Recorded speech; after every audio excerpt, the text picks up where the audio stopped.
Dr. Roger Korenteng, Interim Advisor and Head of Public Sector Governance, Commonwealth Secretariat, United Kingdom.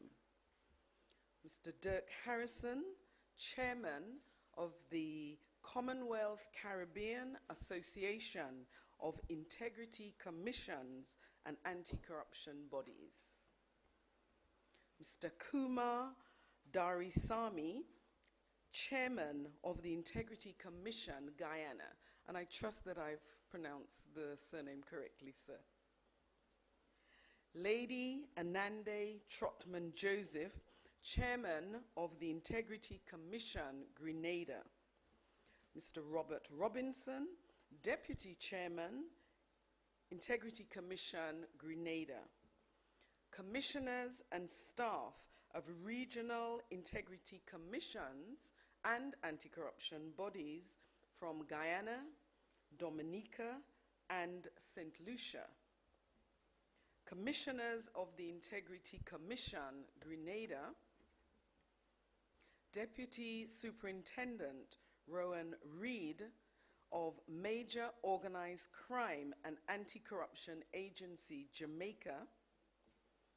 Colleague permanent secretaries and senior managers, other invited guests, staff of the Integrity Commission, members of the media, ladies and gentlemen all. It is my pleasure to extend a very, very warm, spicy, pure Grenada welcome this morning as we engage in the Integrity Commission's Virtual Center of Excellence series, our Senior Leadership and Management Training Program. I say good morning. At this time, and I would like to just refer you to your program, which is in the agenda, and I see most persons have already taken same out. And at this time, it is fitting to invite the presence of the Lord in our midst. And to so do, I invite Mr. Robert Finley, Investigations Compliance Officer, Grenada's Integrity Commission. Mr. Finley.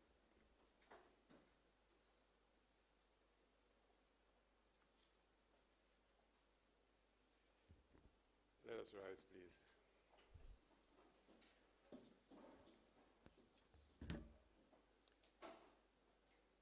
O merciful God and Father in heaven, we bow before Thee this morning in and through the person of Thy Son, our Lord and our Savior, the Lord Jesus Christ.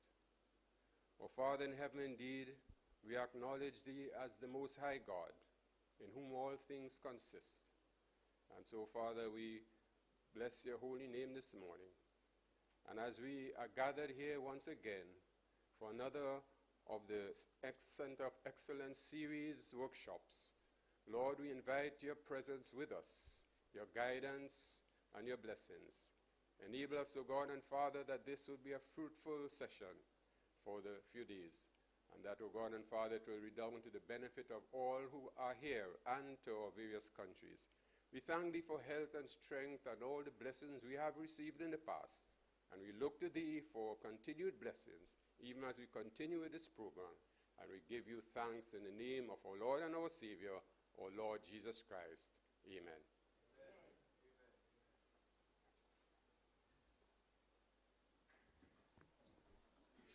Thank you very much, Mr. Finley.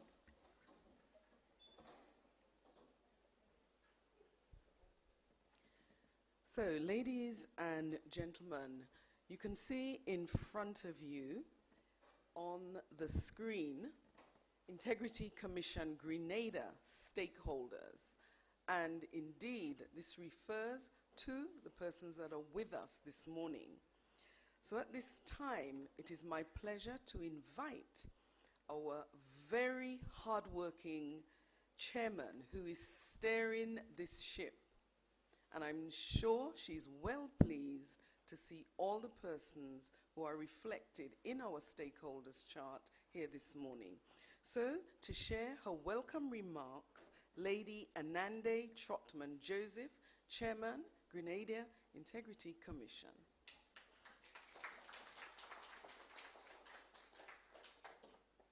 Thank you very much, Madam Chair. Indeed, this morning I am really very pleased to be a part of this very historic occasion.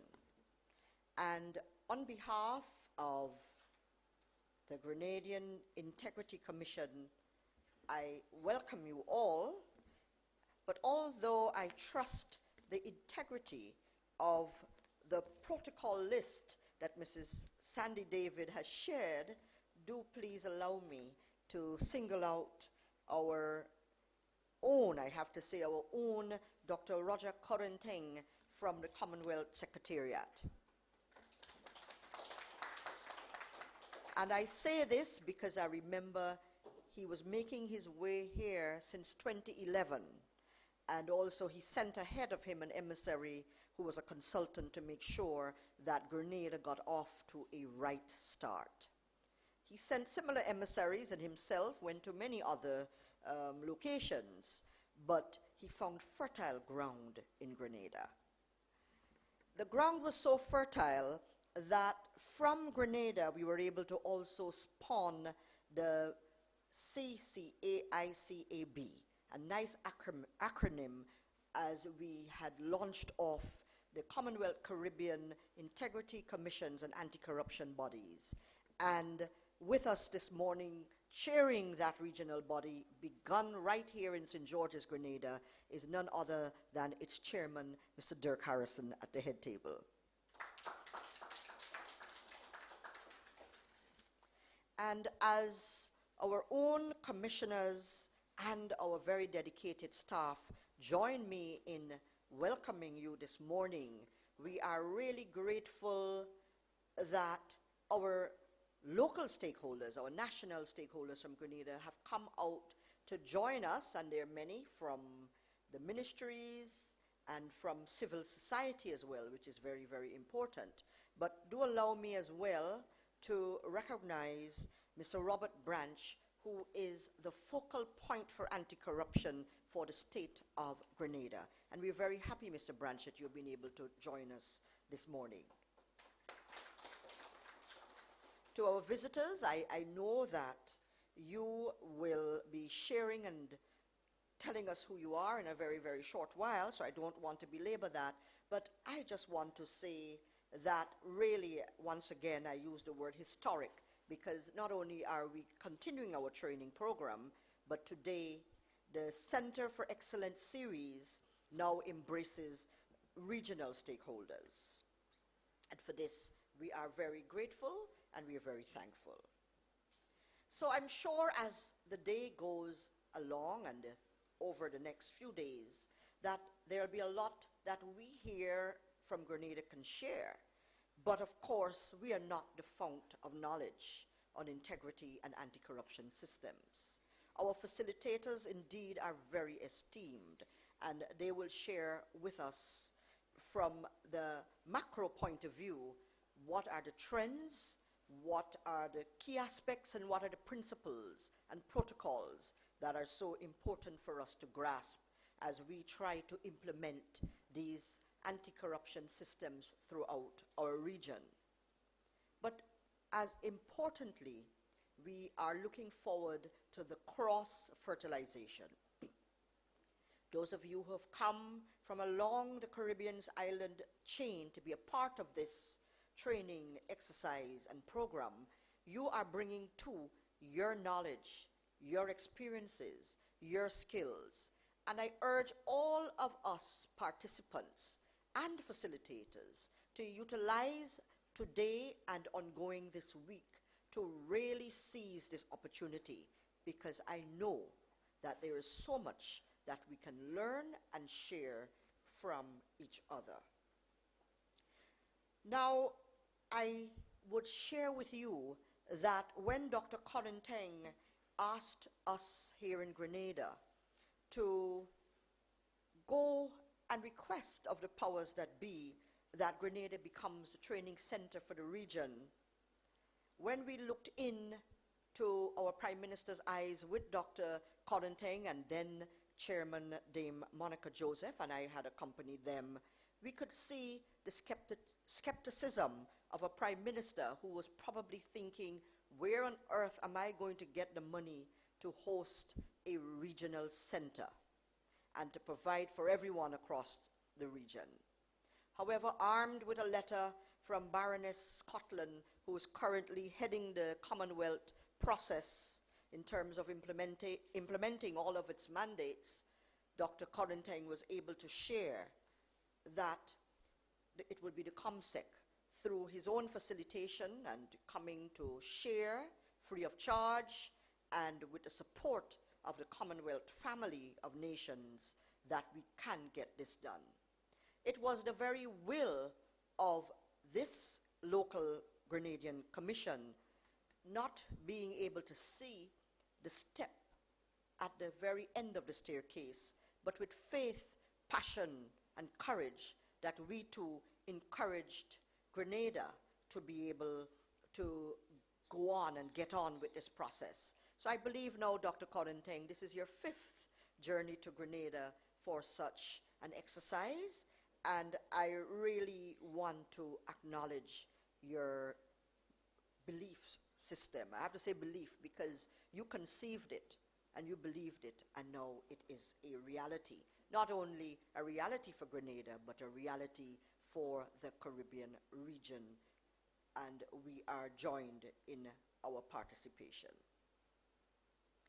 So while we began to take our training very seriously here in Grenada, we began to implement the mandates of our Prevention of Corruption Act and our Integrity in Public Life Act. Those of us commissioners, especially the first commissioners, and we have not only myself, who was one of the first commissioners, but remaining our deputy chairperson, Mr. Robbie Robinson, who has really been a stalwart in so many ways. But when we came and we were honored and felt privileged to be recognized, perhaps for our integrity, little did we know the path that laid ahead. We are now joined by other commissioners who have come on board, and they're helping to make our work much lighter. But we developed missions and visions and goals. We implemented charts and wheels and protocols and systems as we were mandated to do by these 2 acts. We thought it was just about integrity, but little did we know that the government got one up on us, in the sense that we were 2 commissions really folded into one.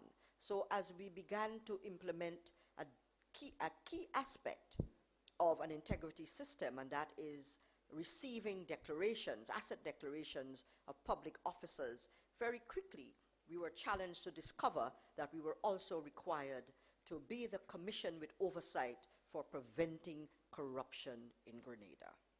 So 2 for the price of 1, and that is one of Dr. Corenting's very favorite jokes. So literally that is what we do and who we are, 2 for the price of 1. And I'm sure many of you across the region are beginning to discover this as well.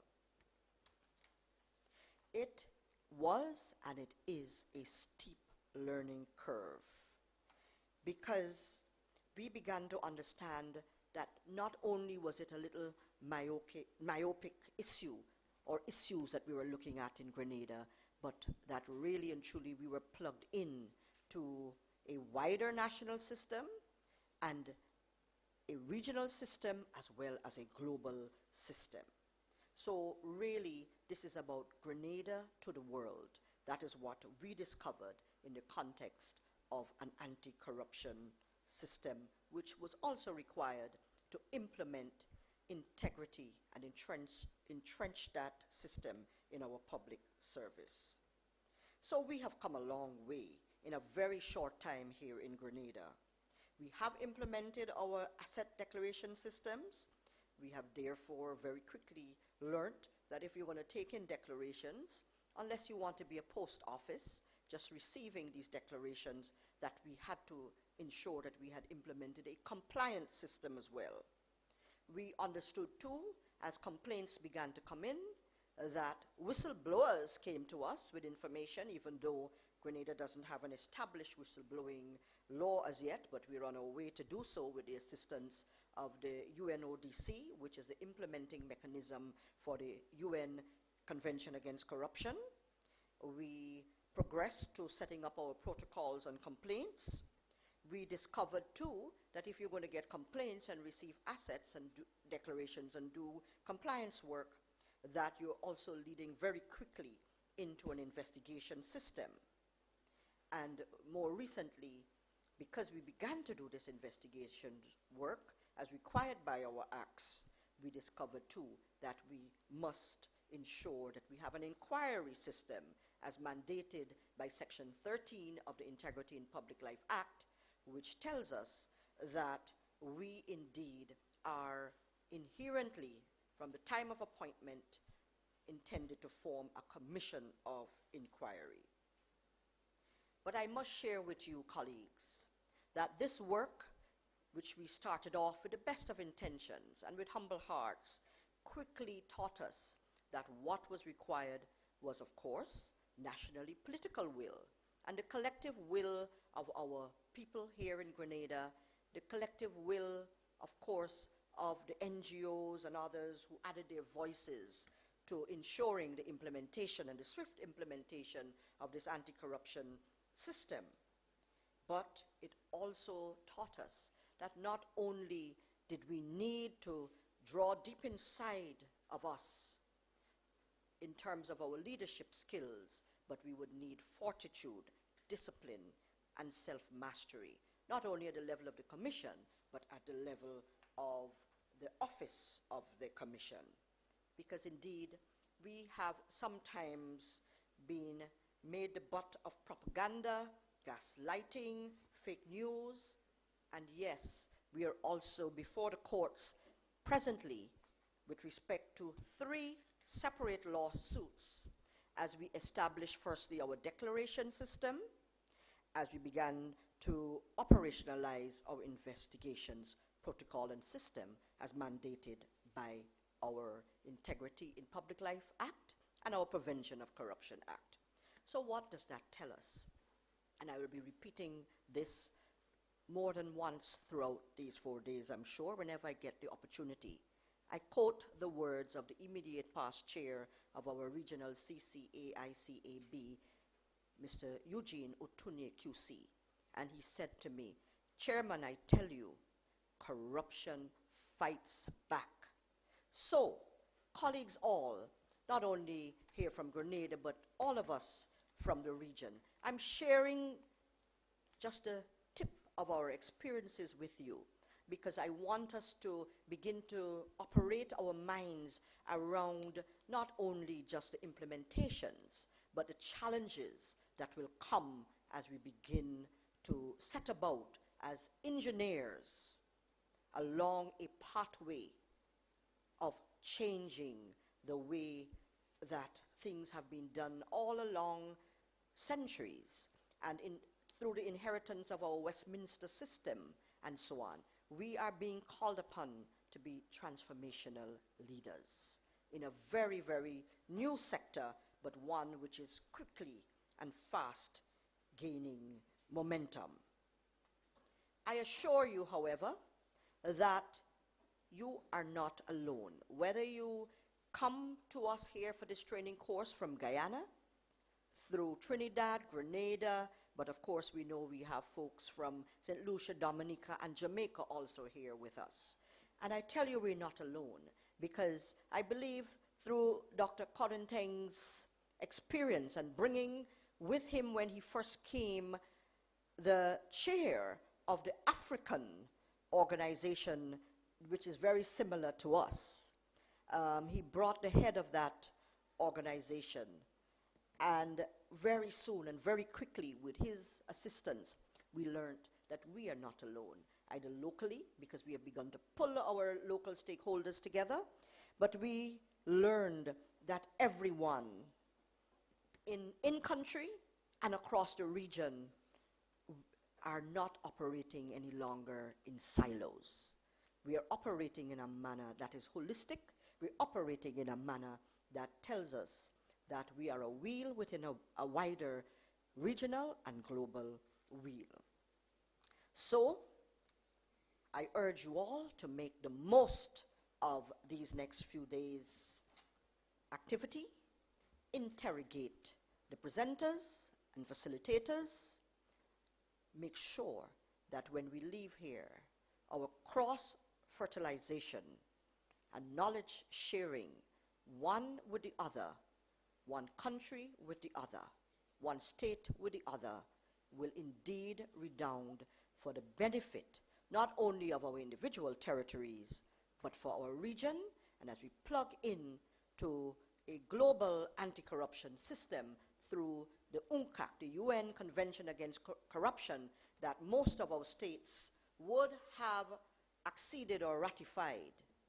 Let us indeed be the shining beacons and examples to the others in this world community of anti-corruption fighters. Let us enjoy our training program over the next few days. Once again, on behalf of the Grenadian commissioners and officers of our commission, welcome, and we thank you for making the journey here. To our local stakeholders, we do not take you for granted. You are indeed a part of our roundtable mechanism, and we ask that you work with us and share with us over these next 4 days. I thank you all.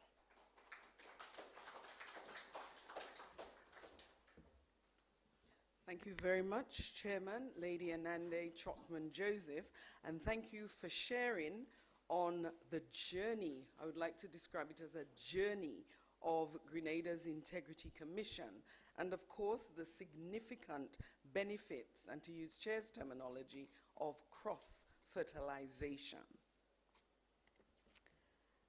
We heard a little about our regional organization, and Chair has shared the acronym CCAICACB.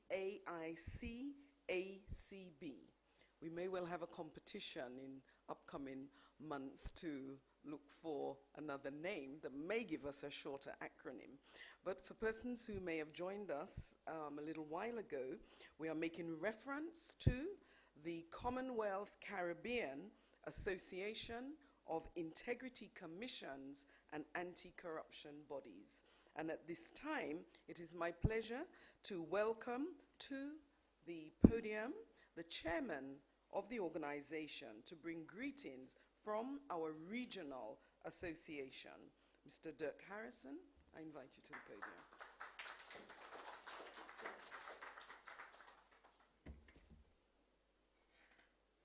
Morning, ladies and gentlemen.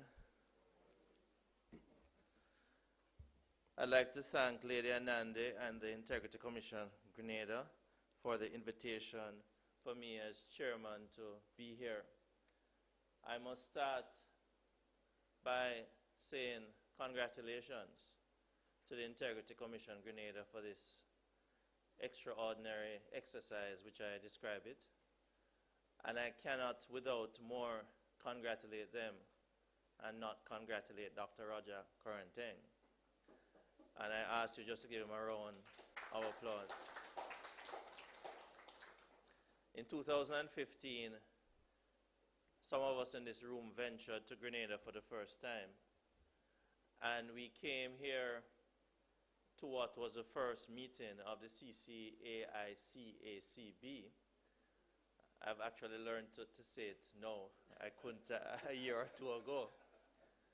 And it was through the leadership of the Grenada Integrity Commission that brought us here, and the facilitation of Dr. Roger Corentin. And you will hear me repeating it over and over again, as Lady Anande Trotman-Joseph did. But we really have to recognize the role of the Commonwealth Secretariat. I would, without more, say that throughout the region, we have recognized and listened to our colleagues from here in Grenada in 2015, in Trinidad and Tobago in 2016, in Jamaica when I hosted in 2017, in Turks and Caicos, and in the Cayman Islands where we'll share with our brothers and sisters this June, that we're actually at a crossroads throughout the region. when one looks at the integrity commissions throughout the region, and one looks at the government systems that have been set up, whether it's a legislative framework or whatever other systems, we're at a crossroads where integrity commissions need to recognize that they need to find some way, through protocols or otherwise, to stamp their independence. Because we are at a crossroads where funding is not available, nor the political will is in place. And unless integrity commissions stamp, and I keep repeating that word, their authority, that crossroads will widen. I must therefore congratulate the Commonwealth Secretariat, but in so doing recognize UNCAC, United Nations Convention Against Corruption. And the convention basically says that the convention provides a blueprint. It is for each country to determine its priorities. And each country must determine what the priorities are. And unless you determine it, unless you find some way to forge ahead to have it, then you may be left behind. So I think it's very important that the CCAICACB has been established through the leadership of the Grenada Integrity Commission, because it has presented an opportunity for us as Caribbean nations to share best practices, to share what is not happening, to share some things that are not best practices. And I think through the facilitation of the Common Secretariat, it has allowed us all to learn from each other. As I close, I think it's very important to recognize that there is some reservation oftentimes, and it is something that people repeat. Caribbean countries oftentimes are hesitant to engage and accept support from international agencies. It is something that, whether we want to accept it or not, it is there. However, we must recognize also our governments are not placing sufficient funds in our integrity commissions to run the place. And we have had to engage international stakeholders like the Common Secretariat, who have part of their program, anti-corruption program, to develop integrity commissions and other programs with anti-corruption spheres. So we must applaud the Common Secretariat for taking the lead and oftentimes supporting governments who provide a framework in place. So in closing, we'd like to thank the Integrity Commission for taking the lead. We'd like to thank the Common Secretariat, which I keep saying over and over again because it's very important. And I ask you all to consider the very important juncture that we're at. And on behalf of the membership of the executive of the CCACACB, which is Dominica, Belize, Grenada, Trinidad and Tobago, Cayman Islands, and Jamaica, and Turks and Caicos, we want to thank you all for being here. And we trust that this facilitation will be the start and the continuation. And I welcome you here. Lady Nandi says it's my second home. And I welcome you here and ask you to once again applaud this initiative because it's very much a bold one. In closing, I would say that some are born to lead and some are born to follow. You're definitely leading the Integrity Commission Grenada. Congratulations.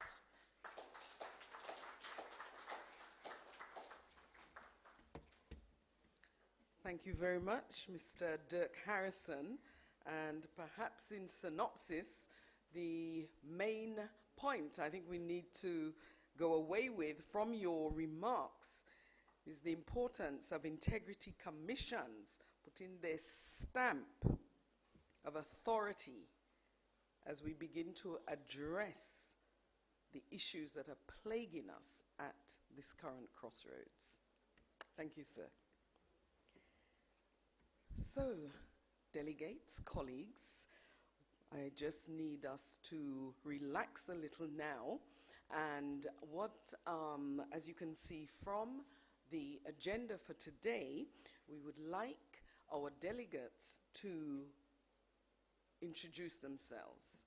And if I can request that you do same by sharing your name, position, organization, and country, because we are in a regional gathering here this morning. All right? I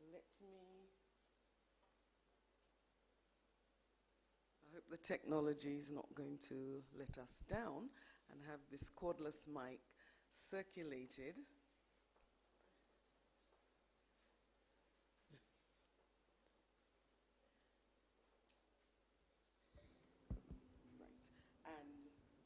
I want to suggest we start to my right, because we're going to end with our facilitator, Dr. Korinteng, as we go straight into the next session. So name, your position, organization, and your country. Thank you. Name, position. Yes, you may stand, sir. Okay. Good morning again. My name is Robert Oliver Finley. I am the Investigations / Compliance Officer at the Integrity Commission. Grenada.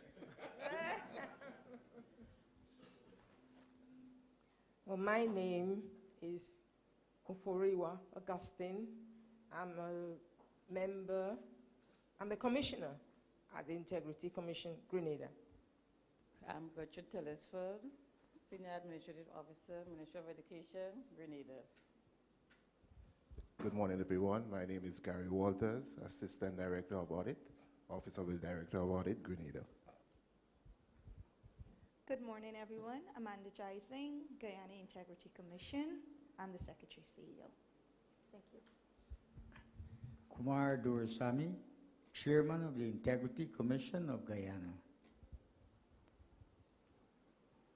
Good morning. Elvis Maureen, Permanent Secretary, Ministry of Agriculture and Lands, and Acting Supervisor of Elections, Grenada. Good morning. I'm Marlon Benjamin, Investigations Officer at the Ombudsman Office, Grenada. Hello, good morning to everyone. I am Winston James, a Commissioner at the Grenada Integrity Commission.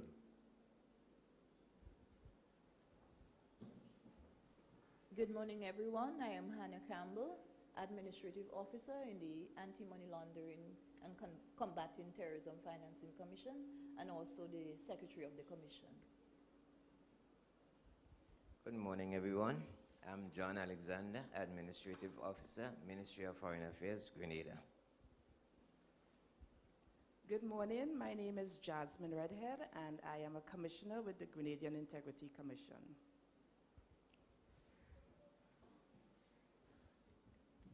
Good morning, everyone. My name is John Charles, Acting Assistant Commissioner of Police, member of the Executive of the RGPF. Thank you.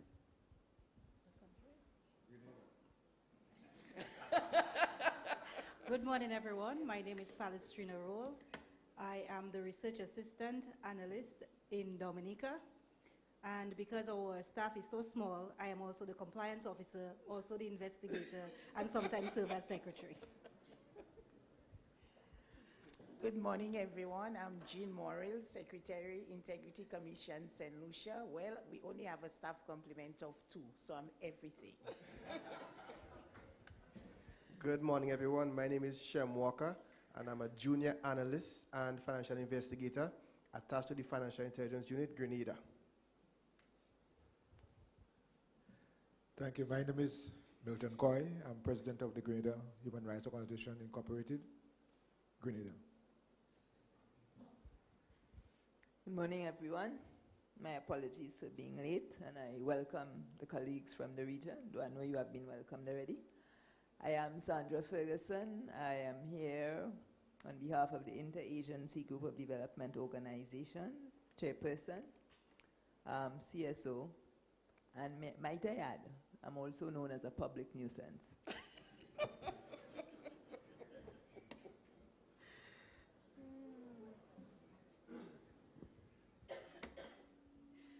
Greetings.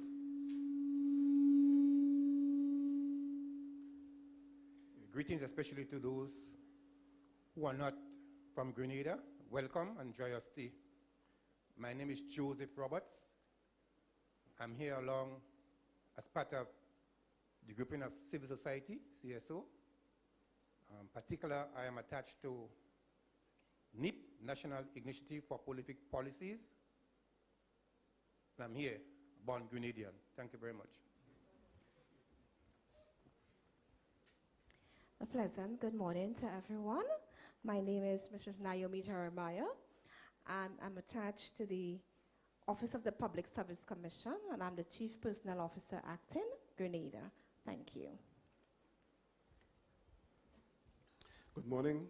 My name is Robert Branch. I'm the Senior Legal Counsel in the Attorney General's Chambers, Grenada, and I'm also the Grenada's lead expert for the Inter-American Convention Against Corruption and the United Nations Convention Against Corruption. Dexter Williams. I'm a sergeant attached to Her Majesty's Prisons, Grenada. Morning. Finley Jeffrey, Permanent Secretary, Ministry of ICT, Grenada. I'm also a 9 times Calypso Monarch of Grenada. And as Calypsonians do, we usually have an eye on corruption.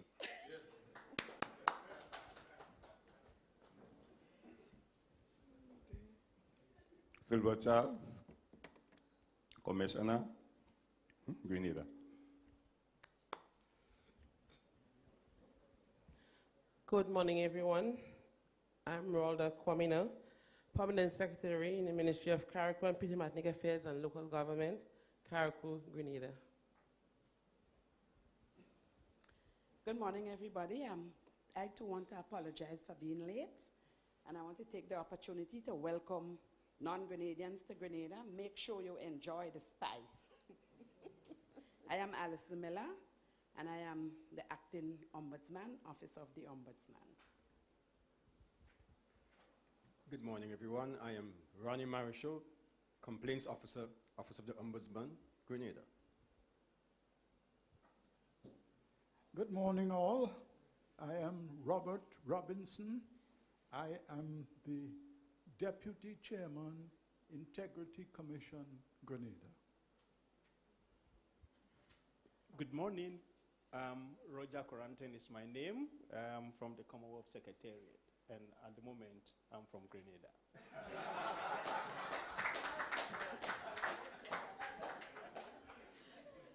I would like to, though, just share one, because we probably would hear more of it during our next couple of days. And our colleague from Jamaica, I wonder if anyone remembered the very long Major Organized Crime and Anti-Corruption Agency.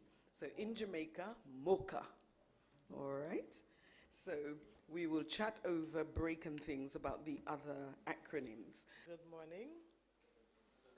Let me recognize the members of the head table, Dr. Coranting, Mr. Harrison, distinguished ladies and gentlemen.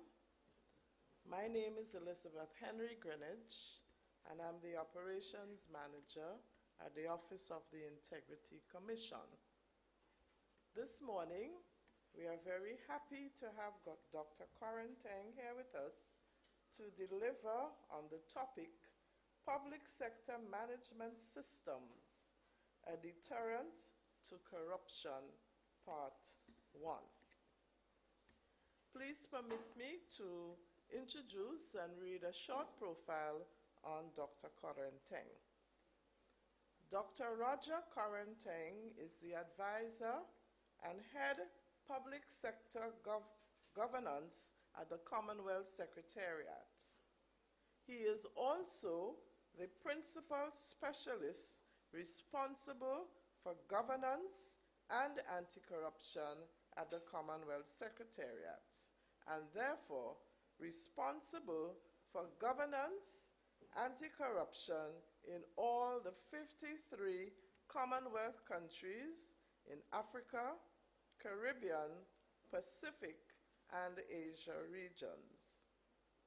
Dr. Coranting has over the years promoted and championed anti-corruption in the Commonwealth member countries as well as non-Commonwealth member states. His anti-corruption works are recognized globally. Dr. Koranteng has established the following organizations. In 2011, the successful and vibrant Association of Anti-Corruption Agencies in Commonwealth Africa to promote interagency collaboration and learning through the sharing of experiences and best practices. In 2013, the Commonwealth Africa Anti-Corruption Center in Botswana.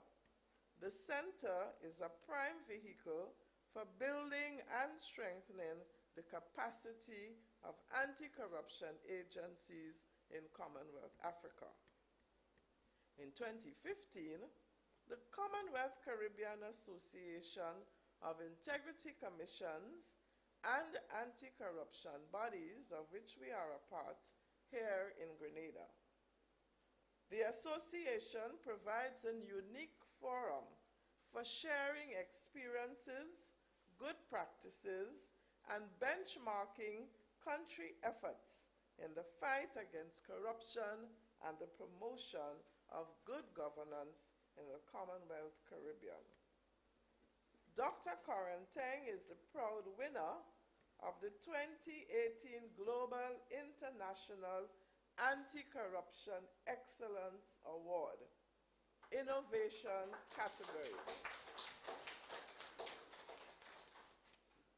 This prestigious award recognizes persons annually who have not only demonstrated commitment to the prevention of corruption globally, but also their dedication to the Sustainable Development Agenda of the United Nations. Dr. Koranteng, we are very proud and we congratulate you. Dr. Koranteng holds a PhD Public Policy from University of Birmingham, UK, a Master of Arts degree in Public Policy and Administration from the Institute of Social Studies, The Hague, Netherlands, postgraduate diploma in Public Administration, GIMPA, Ghana, postgraduate diploma in Environmental Studies, University of Oslo, Norway, and a BA Honors from the University of Ghana, Accra, Ghana. He is married with children. Dr. Koranteng, welcome to Grenada. We have already appointed you as an honorary Grenadian, and we look forward to you sharing on the topic this morning. But just before I invite you to deliver your presentation, I would just like to find out whether you would like questions during the presentation or after the presentation. Okay, so you've heard. If you have any questions, you're invited to ask them within the presentation. Ladies and gentlemen, please join me in welcoming to the podium Dr. Roger Koranteng. Is there anybody in the room who doesn't know me? Because I've been here 5 times. There are some hands that I think I know, but their hands are so up. Anyway, that's good. All right. In order to make the discussion and the presentation very participative, and also getting you to relax, which already by the introduction, I realized that this group is going to be a very interesting group. I always have a short story to tell before I start my presentation to make people relax a bit. Now, there is this Chinese doctor, medical officer, who decided to go to US to trade, to practice. He went to most of the hospitals. He wasn't getting an offer.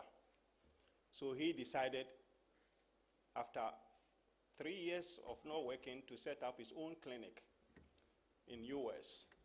So the Chinese had to advertise. Any disease that you have, you should come to my clinic. If I can't cure it, I'll give you $100 free of charge. Immediately, a Nigerian who was there saw the advert and he wanted to take advantage. So this Nigerian guy said, well, yes, he thinks he's smart. We'll go and see. I'm going to collect his $100 bill for him to know that there are some people in this world who are smarter. So he went to the clinic. He saw the doctor. The doctor said, what's your disease? He says, I've lost taste. I can eat anything in this world, I wouldn't feel it. So I want you to cure it. Then the doctor said, okay. He has only one nurse, an assistant. So there are only two in that clinic. So I'm not surprised there are also two people in the Integrity Commission in Grenada. So he called the nurse. He said, nurse, go to the medicine room. There's a box. Pick box 5. There's a medicine in it. Bring it. So he brought it. So he asked the patient, he said, you've lost taste. He said, yes. So open your mouth. Then you put 2 drops of that medicine into his mouth. Immediately the Nigerian started shouting, but this is kerosene. This is kerosene. How can you put kerosene in my mouth? He said, oh, so now your taste has come back. You have restored your taste. So pay the bill, $100 and go away. The Nigerian started crashing, scratching his head, then went. The Nigerian, after 2 weeks, was not too happy. I have lost $100. I have to go and collect it back. So this time he went. When he went, the doctor said, you again? He said, yes. What is your disease now? He said, no, what are you talking about? He said, I said, what is your disease now? He said, I've forgotten, I have this forgetfulness. I can't remember anything. I'm suffering from forgetfulness. He said, okay, it will be cured. Nurse, go to room. Then he whispered to her quietly, box 5, bring that medicine. So the nurse went to the room, he brought the same medicine, box 5. He said, open your mouth. He poured a lot. This time he was very generous in pouring. He poured 5 drops of that medicine.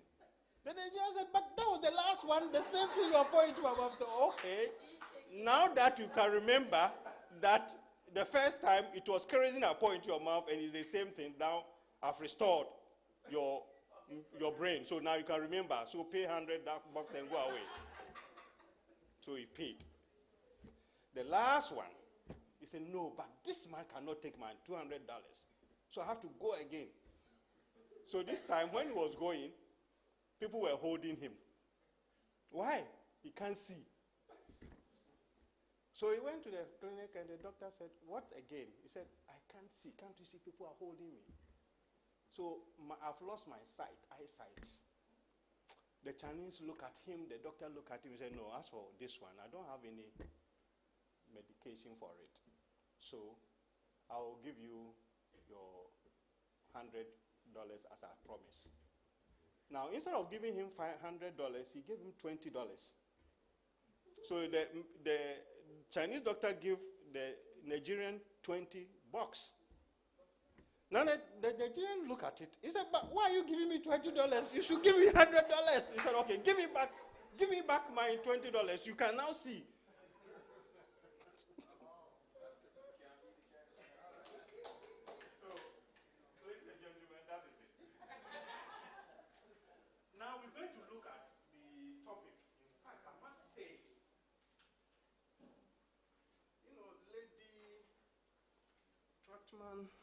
Joseph, the chairman, she always challenged me. Because I look at this topic, and Mrs. Sandy David, where is she? There.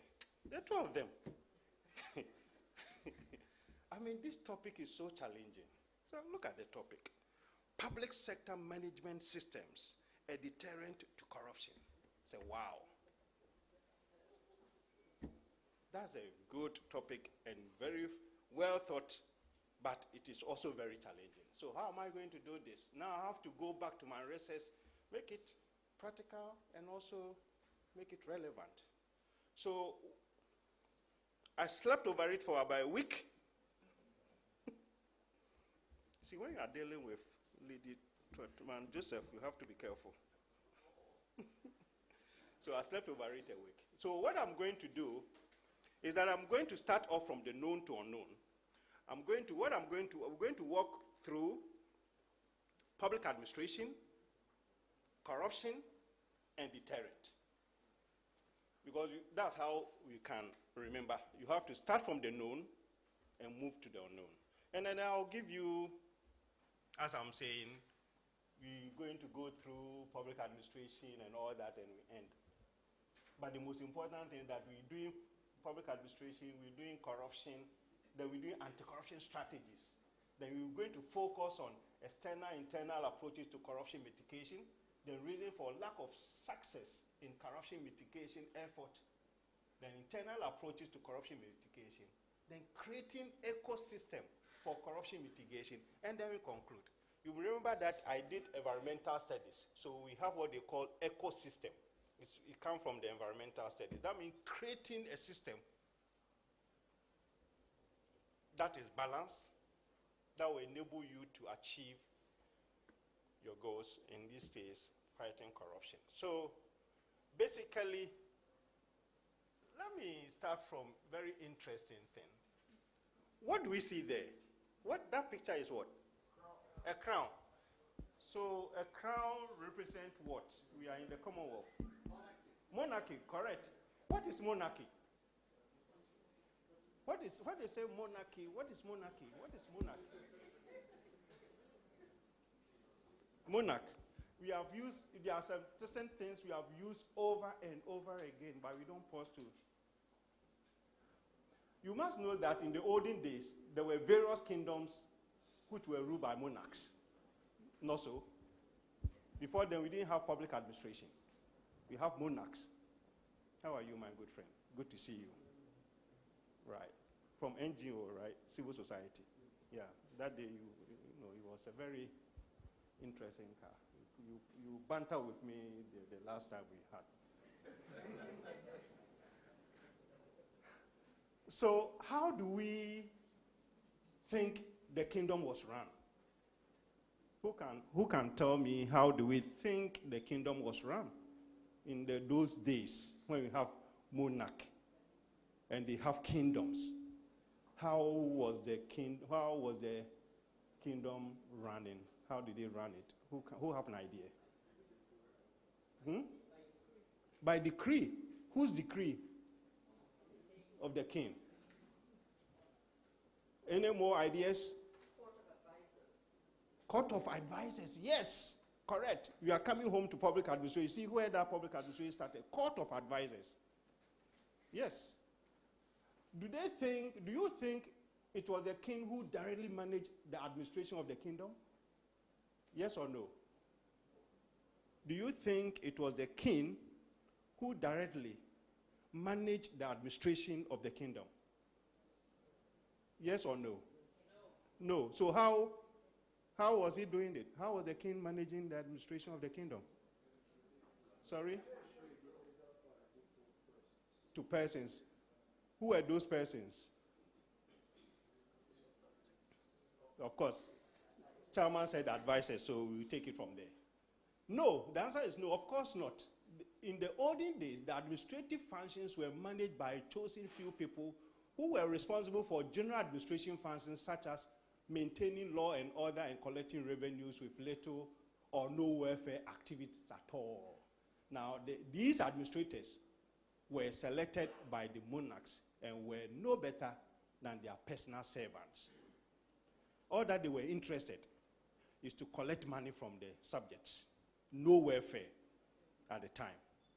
That's it.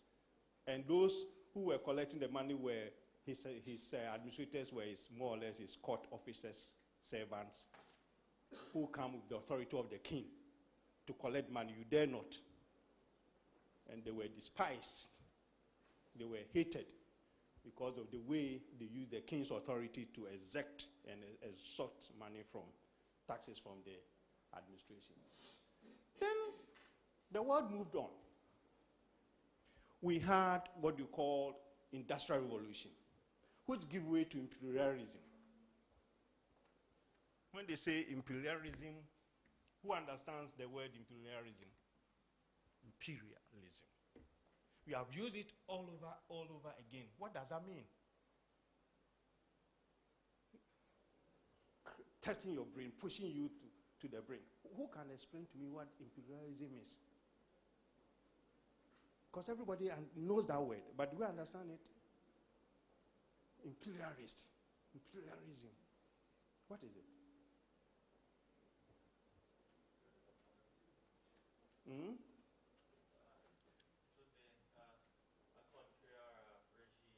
Mm-hmm.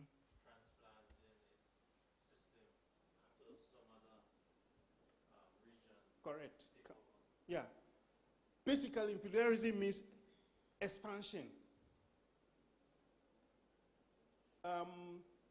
Taking over. So when they say imperial rule, that means a rule by foreigners, not the indigenous. That's where it's coming from. So if country expand their rule to other foreign lands, that's imperialism. Hmm? However, as monarchy was replaced by democratic, socialist, and capitalist state with the advent of Industrial Revolution, the government forayed into trade and nationalism and internationalism, which added on to the widened avenues of government duties and responsibilities. So what we are saying here is that after independence and self-determination and all that, to end imperialism, it was replaced, the system of public administration at the time was replaced depending on the nature of the system of governance. Some were democratic, some were socialist, and some were capitalist.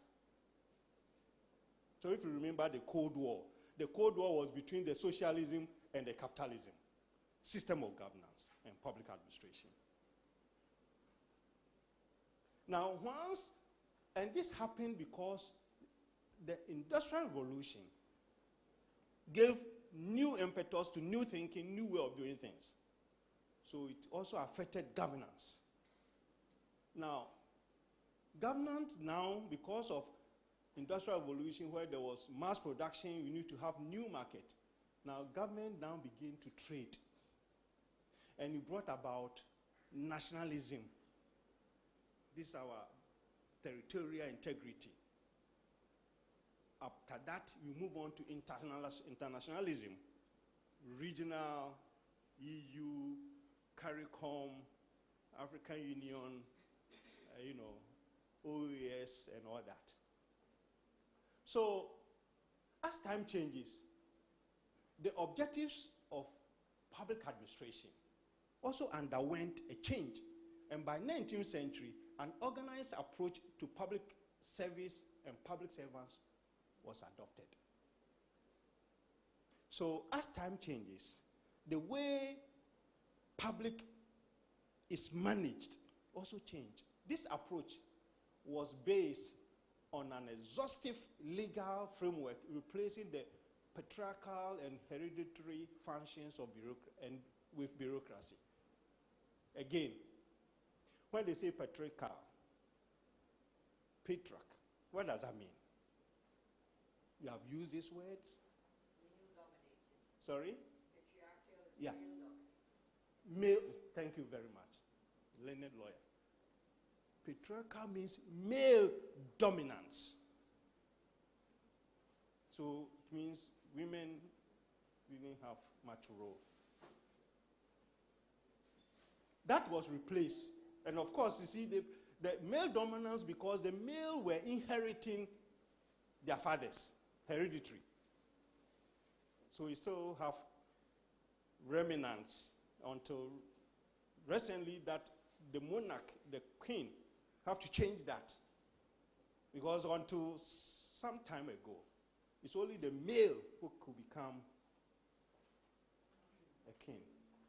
And therefore, women, wives, if you remember Henry is it Henry VIII? He killed most of his wives because they couldn't bear him a child who is a male. So he will put some kind of fabrications on you and get you killed so that I can marry another one. You put some adultery stuff. You ask somebody to see you and do all kinds of so that they can get rid of you because he was looking for a male to replace him.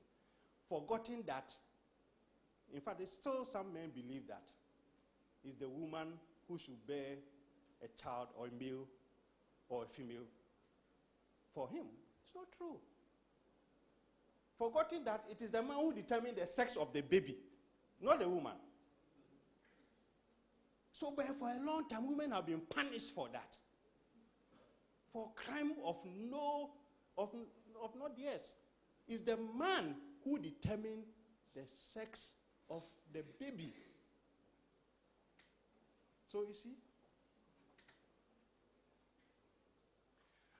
Now, in view of the goals and objectives of government, namely economic growth, employment, equity in income distribution, and external balance, in addition to the traditional functions of regulation and control, revenue mobilization, protection of life and properties, etc., public administration is especially crucial because it is not enough to make policies and laws on paper. Laws and policies without implementation is as useless as the paper it is on because it cannot effect anything. You need the public administrator. So the public administrators therefore have to play an important role in running government as a machinery. Consequently, the quality of performance of government depends upon the ability of the public administrator to articulate the government policies and the way it tackles its work. But the ultimate praise, that's very important for public administrators.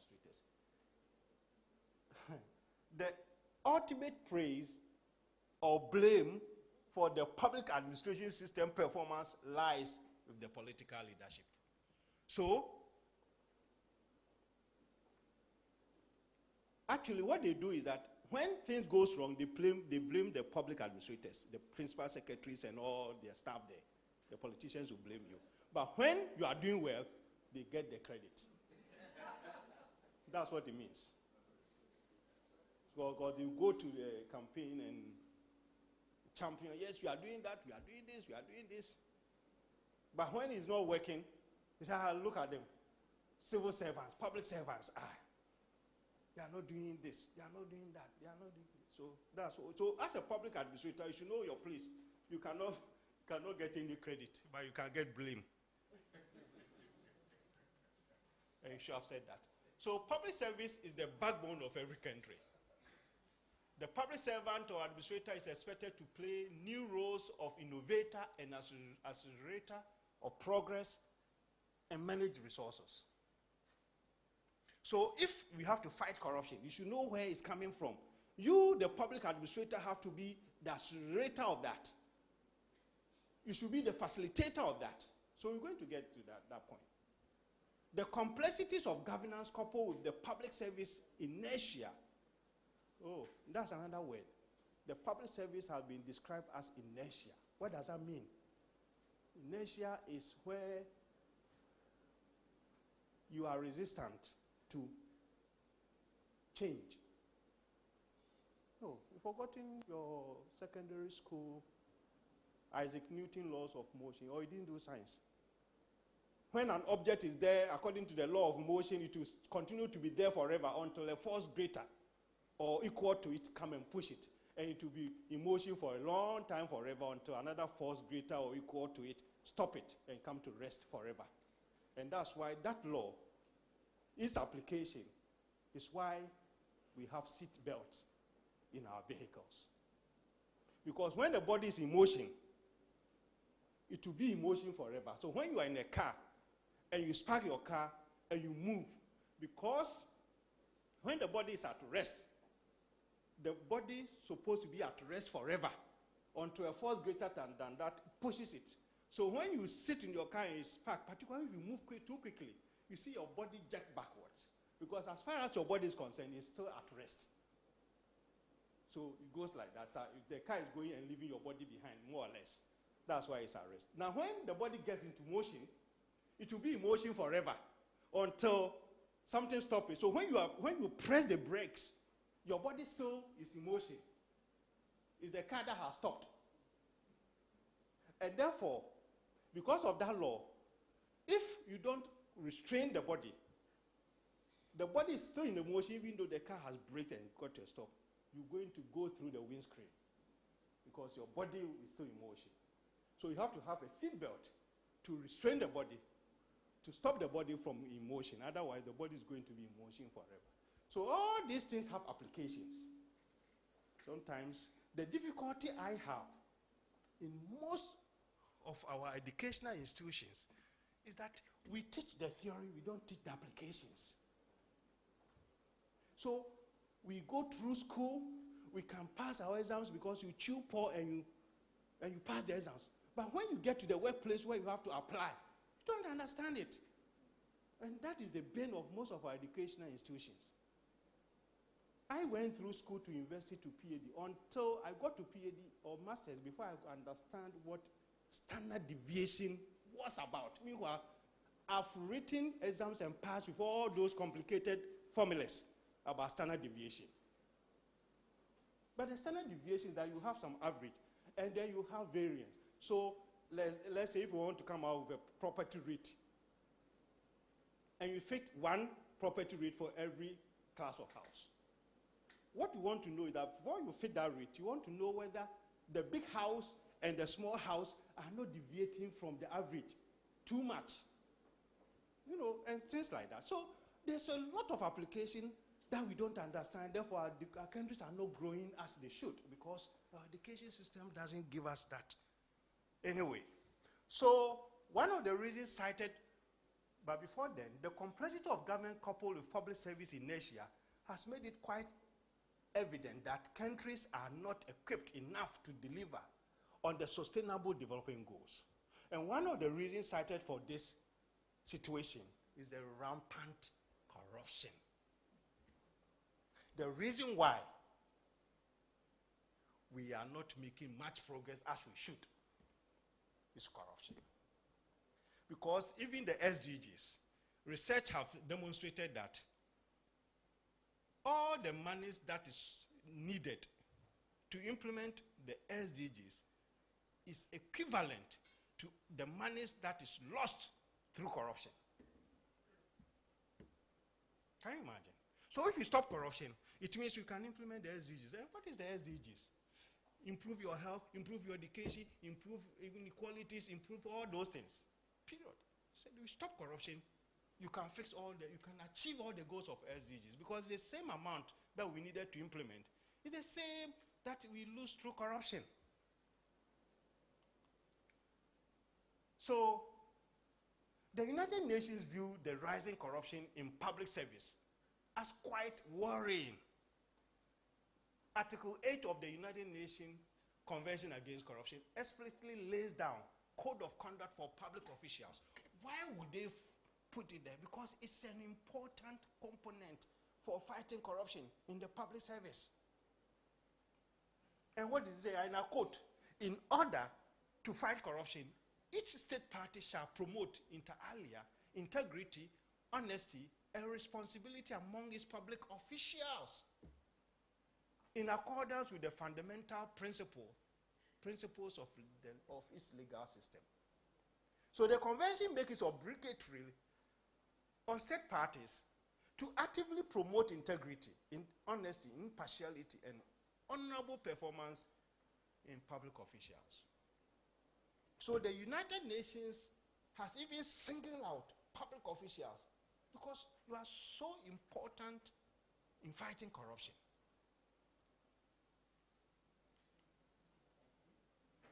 So let's look at a little bit about corruption now. The term corruption derived from a Latin word rupere. Now, rompere means to break.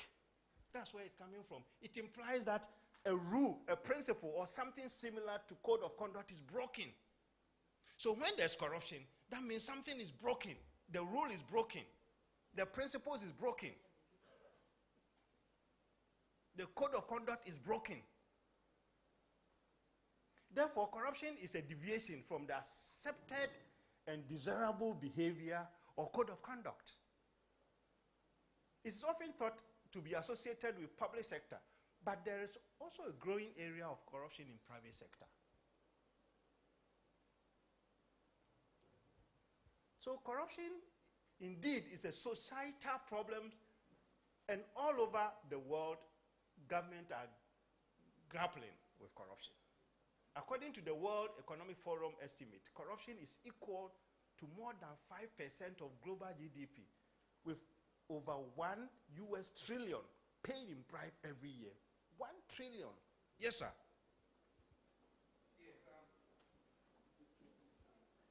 trying to follow and to correlate Yes, information. that's right. And you enter into the corruption zone. Mhm. You can see that about the attitude and personal conduct. But could you go back 2 or 3 slides where we talk about the expectation of the public administrators? I'm trying to link. Yes. It says the second line, Yeah, the public servant, the administrator, is Yeah. expected yeah, to play new roles. yeah. I want to make the connection with it. What is this new roles and how it goes with the corruption? Because I was trying to follow in a sense as to what are the new roles. Because are you saying that new roles is that in the past, public administrators will not have integrity, honest, take responsibility, and the new role is for them now to change to this personal? Are we seeing a direct link, or are we entering into a different direction? I want to have a clear conclusion as to the new roles, and then maybe we can go to corruption. I see them. I don't know what to try to follow. Yeah. Let it clear. Okay. And the next point I want to make is that in a previous slide also, I was trying to get a point that ultimate responsibility lies with, or what a better description, political leadership. Yeah.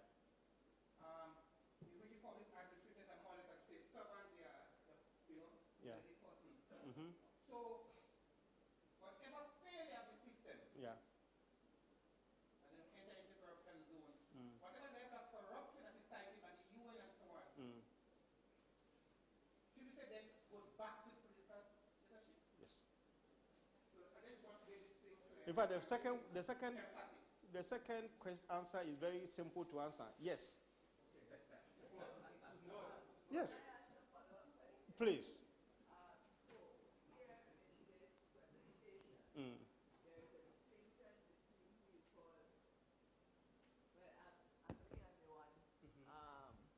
Public official, right?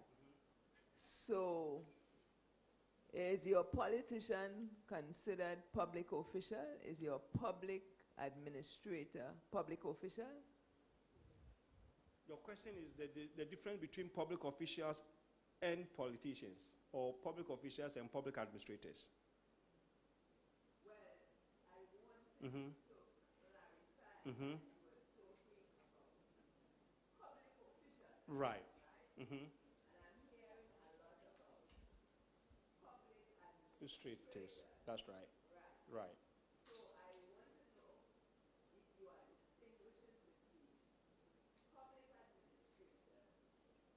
Public. Yes. Oh, okay. Right. Public officials is the universal set. Within that public officials, you have public administrators and politicians, all within that universal set. So all public officials, in fact, public officials include public administrators and politicians. But when you want to single out the public administrators, that are the public servants, in fact, another question is that, in fact, that one have not come up. The civil servant and public servants, are they the same or they are different? That's another question too. But public officials include politicians and public administrators. In fact, the public administrators, normally, we are referring to the senior public administrators. But that is the... So let me come back to your question, which I was going to go right there if we have exercised a little patience. Because corruption, first I'm saying that the new role is supposed to be, the public administrators now supposed to be an innovator and accelerator. If you remember, when public administration started, it was very simple. They were interested in mobilization of revenue, collecting tax, period. There was no welfare. I made that point. But as society changes and moved on, the public administrator have to take upon new roles. Anytime the society changes, becomes a little refined and modernized, the role of public administration also changes. And when the role changes, who is supposed to take that changes into effect is the public administrator.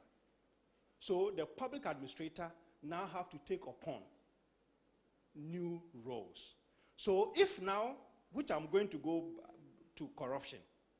Corruption in the past was not an issue. Corruption became an issue, which I'm going to go to it shortly.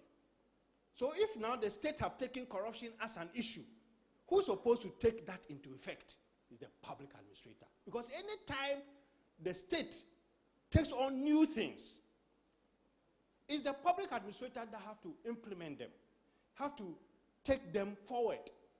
Yes, sir. When you say in the past, yes. corruption was not an issue. Yes. What do you mean? Okay. It was non-existent or a blind eye was into it. Okay. Let me, since you have brought it up, let me go straight to that my slide and we take it from there.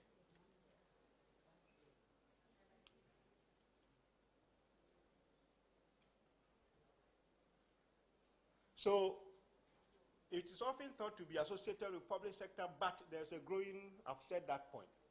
Now, corruption indeed, and I've said that one too. Now, development economists and policymakers differ on several issues, but they are unanimous in their conviction that corruption is universally related to economic development involving countries. Higher the rate of corruption, the lower the rate of economic development. Okay? So there's no argument about that. Now, when it comes to corruption mitigation, the approaches adopted by government can be divided into two broad categories.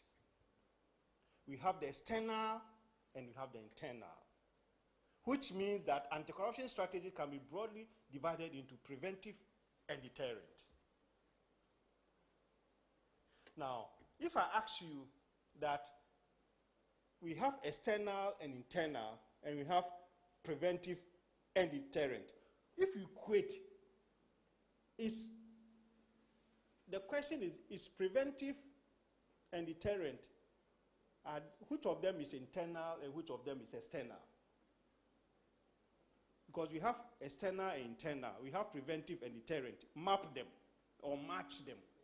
Which one will be internal and which one will be external? Is it a preventive or is it a deterrent? Which is which? What do you think?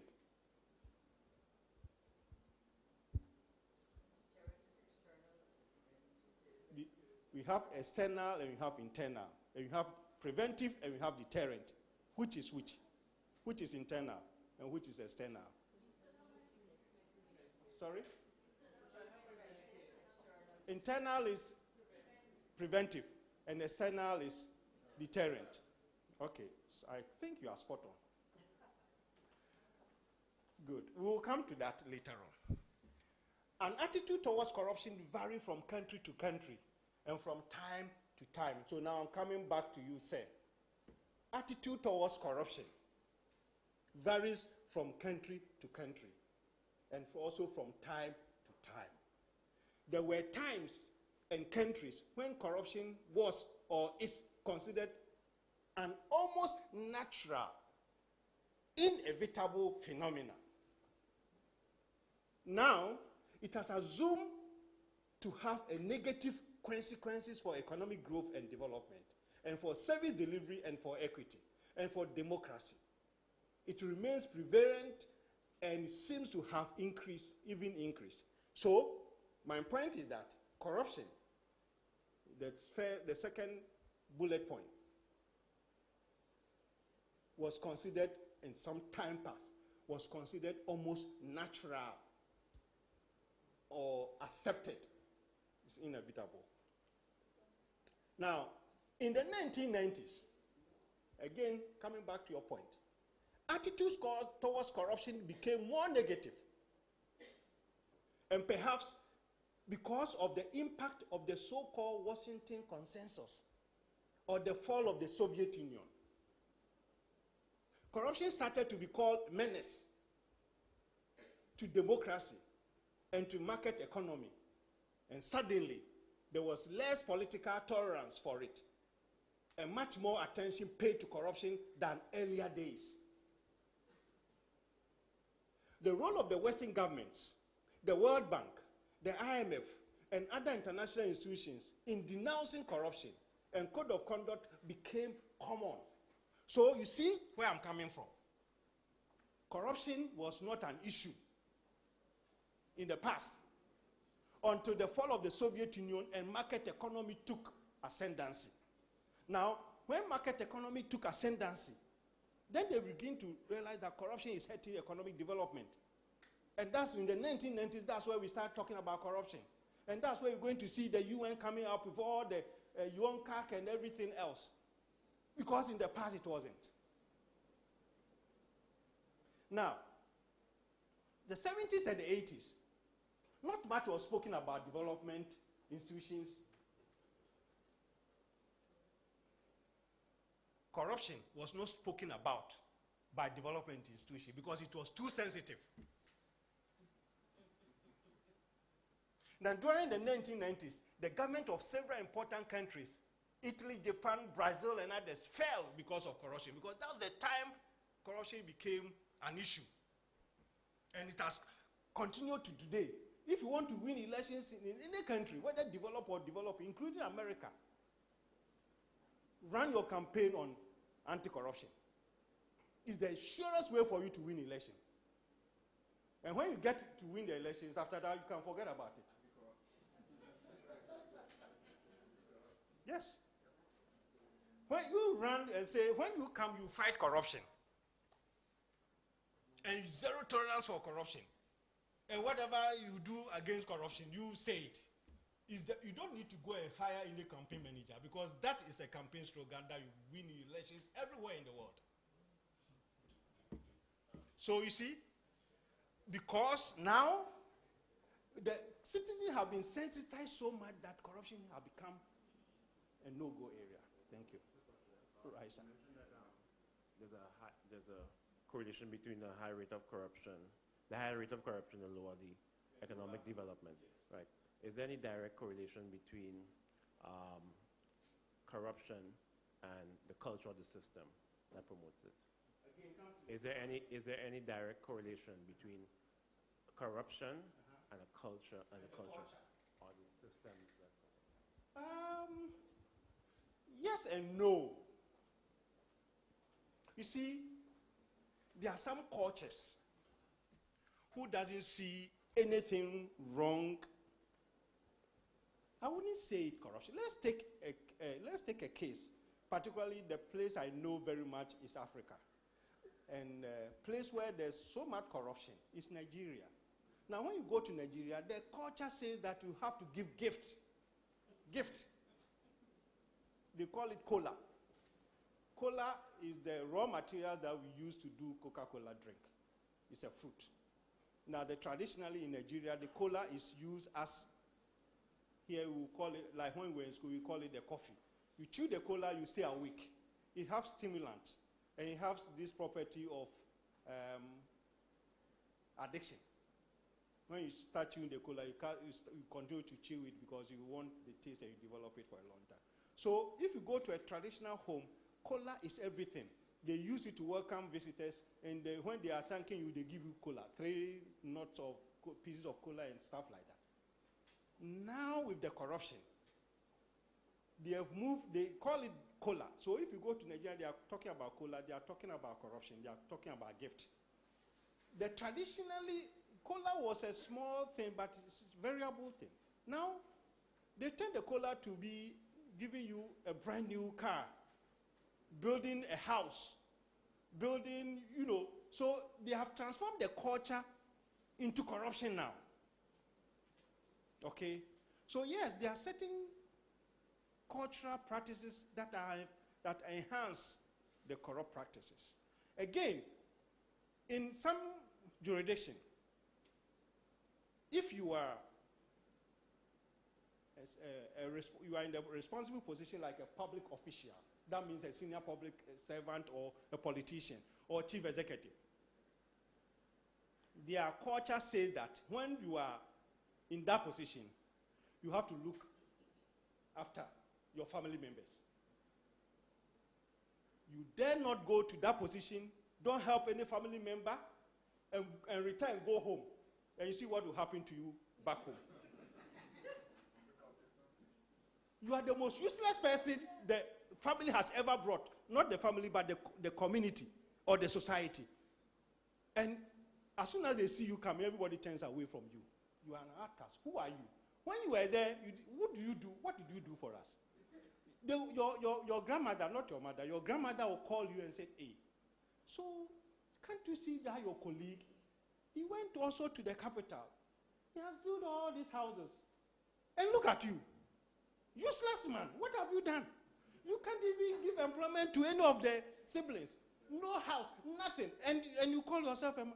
Then you tell your mom or your grandmother that, oh, for our work, we don't do that. It is corruption. They say, what?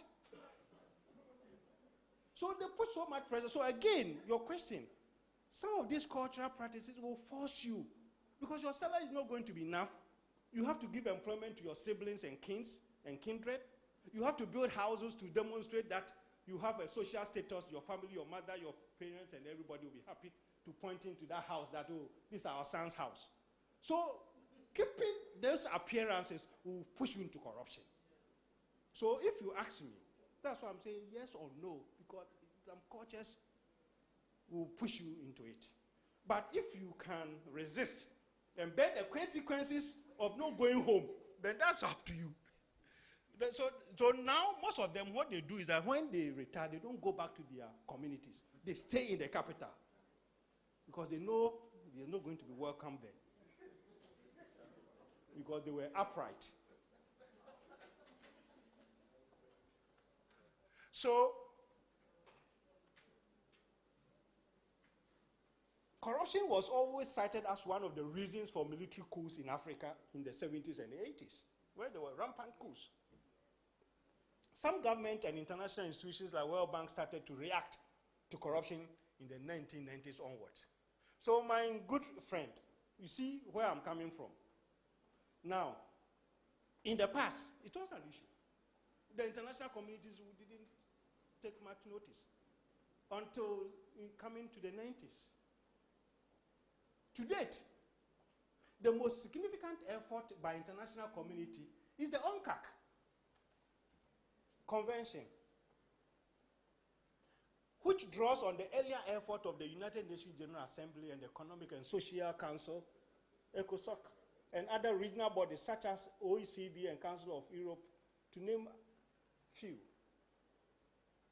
The convention was adopted by the General Assembly, Resolution October 23, and open for signature in Merida, Mexico from 9 to 11, December 23.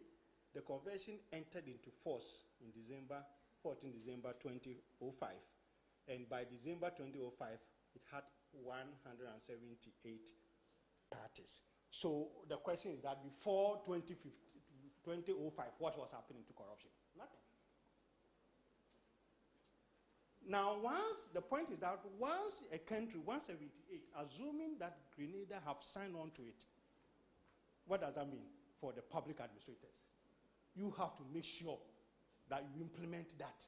That's why I'm saying that the public administrators are those who give effect. They give effect. Yes, sir. Appreciate the presentation, and it's somewhat global, Yeah. It's broad, and I hope that in the next session, I see that what practical, we can look at what happens to a specific country. Yes, I'm coming to that. I think it was the chairperson of our commission. She made reference to, I think, a former position like yours, talking about corruption, fight back. Yes, and I will continue to do that. I told Eugene that corruption fight back, and most of the time it wins.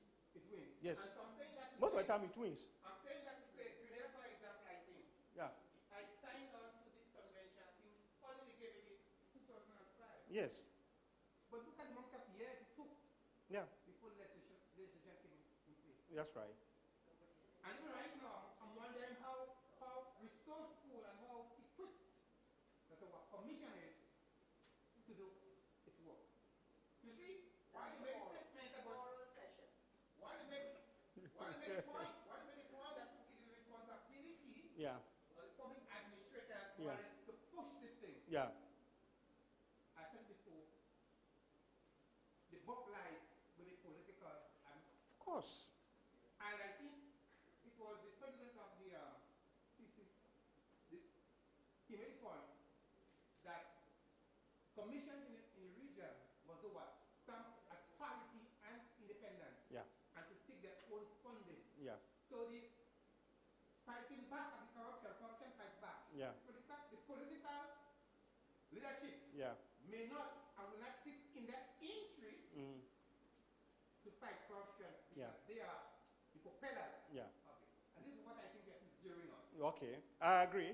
But let me say, however, I got into Commonwealth Secretariat in 2008, September.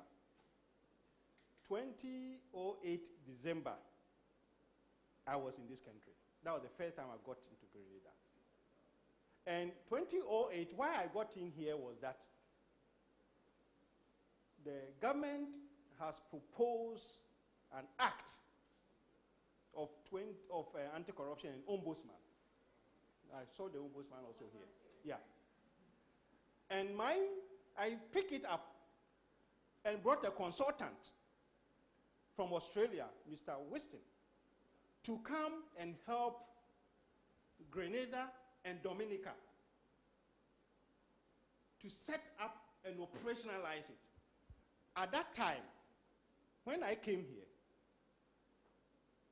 the Prime Minister now was in opposition. And I met him, and he said, look, I will support, because the act was promulgated or passed at the time he was the Prime Minister. And it became, in fact, it was a big publicity. Opposition leader in Grenada support Anti-Corruption Integrity Commission and Ombudsman. And that's why I brought the consultant to come and see how we're going to set it up. So I was in Dominica and Grenada. I sponsored the first ombudsman to go to Bermuda to go and understudy. And then I didn't hear much about Grenada Anti-Corruption Integrity Commission. I pushed and pushed and pushed. I came up in the subsequent one. Until, and I'm not a politician, I'm just saying the fact as I see it, until the Prime Minister came back to power, before I could see movement on that score.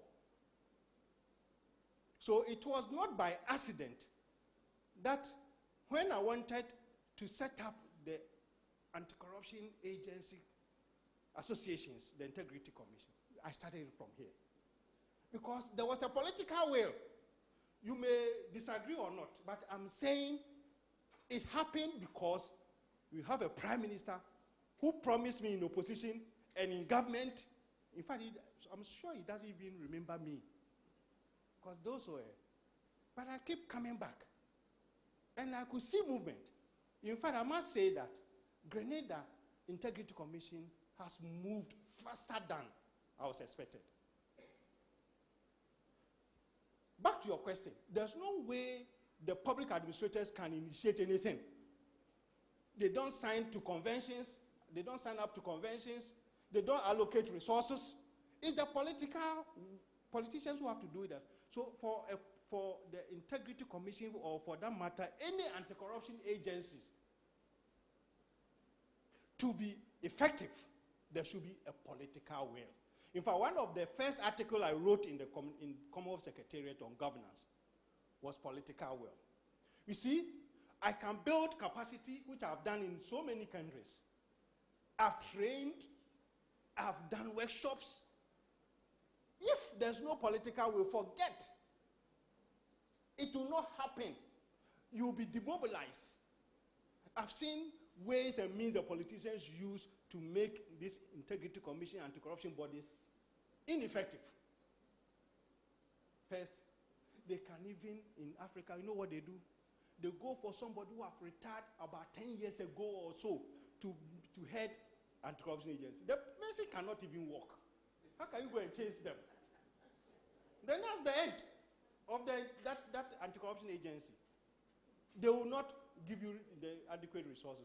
Political will, they'll stop your investigation. They'll call you, one politician, one president called the head of anti-corruption agency and asked him, why are you dancing so closely around me? That means that he has started investigating his ministers and his appointees. He said, why are you dancing so closely around me? I'm warning you. Your dancing is becoming uncomfortable. So I understand what you are saying. It's the politicians who make or break. So if you don't have the political will, there's no way the institutions of whatever institution, not only anti-corruption agencies, but you see, you should also know that anti-corruption integrity commissions and all this, their prime suspects, most of the time, are the most powerful in the system. Anti-corruption agencies and integrity commission, you are not going to bother about some rural poor person. So already you are set up to confront the powers of the society. If it's a private sector, it's very powerful. If the public sector is very powerful, authority. So it takes a lot of guts for heads of anti-corruption agencies. In fact, I always been saying this everywhere I've gone. Having worked with anti-corruption agencies all over the Commonwealth, Africa, Asia, Caribbean, wherever. It's a work that if you give it to me today, I'll resign tomorrow. Anti-corruption, head of anti-corruption agency, I won't do it. It's because you see, you can't please everybody. If you are going after people in office, hey, you are for the opposition. If you are going for people who are committed a crime but they are not in government, hey, you are being the tool of the government. What do you do?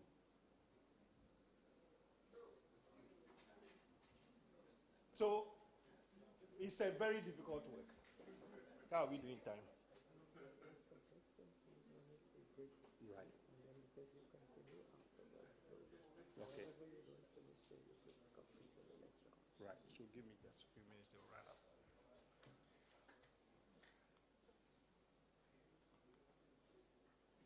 So we're going to go for a 5-minute break, but this one I'm not going to talk about it because you know them already. The 3 types of corruption: the grand corruption, which involve major, high-profile corruption at the high places is grand. Systemic corruption is bribe paid to public officials to obtain license fees. They are small bribes. They are not very high like the grand one, but they are permissive. It's systemic. If you go to certain countries, you cannot get anything until you pay bribe for even your file in the ministry or for water to be connected or whatever. Systemic. Then the last one is petty. Petty corruption. Modest but recurring payment to avoid delays, dumping queues, obtaining goods in control market. Look, one of the things to do if you want to remove petty corruption is to remove queues from accessing public service. Anytime there's a queue, there will be corruption. Because there are some people, it's not in their DNA to wait for their turn. They want to jump the queue. And to jump in the queue, they pay bribe so that they can jump the queue. Because they can't wait for their turn. It's not in their DNA. So one of the ways to remove petty corruption is that remove queuing. And how do you remove queuing? I saw somebody said in charge of ICT. Yes, ICT. If you do e-service, e-government, everybody go online to apply for this or do this, then you don't see any queuing. But so long as there's physical queue, you want public service like in UK, you say you want council flats. You have a long queue. If it's in the third world countries, you see what will happen. The queue will start changing based on your ability to pay. If you are number 1, before you realize, instead of going forward, you are going backwards. You are now becoming number 10, then number 20. There's somebody 100 now coming to 50, now 10, then 8 because he has ability to pay. So that's what petty corruption is. You remove queue and then you get. These are the types of corruptions: bribery, fraud, embezzlement, extortion, and bureaucratic corruption. Minimally include bending the law, discarding morality, employing deceptive, and justifying criminality. It will also include dishonesty, nepotism, job appointment to unqualified persons, avoiding decisions and services in charge for bribery and kickback, all of which involve abuse of power. So these are well known. I think at this point it's a good point for me to stop here for us to go for a break. Now when we come back, we go into the nitty-gritty of the deterrent or otherwise. Thank you so much. Thank you, Ms. Andy David. So we're now going into the second part. And as Ms. Andy David said, my name is Robert Finley.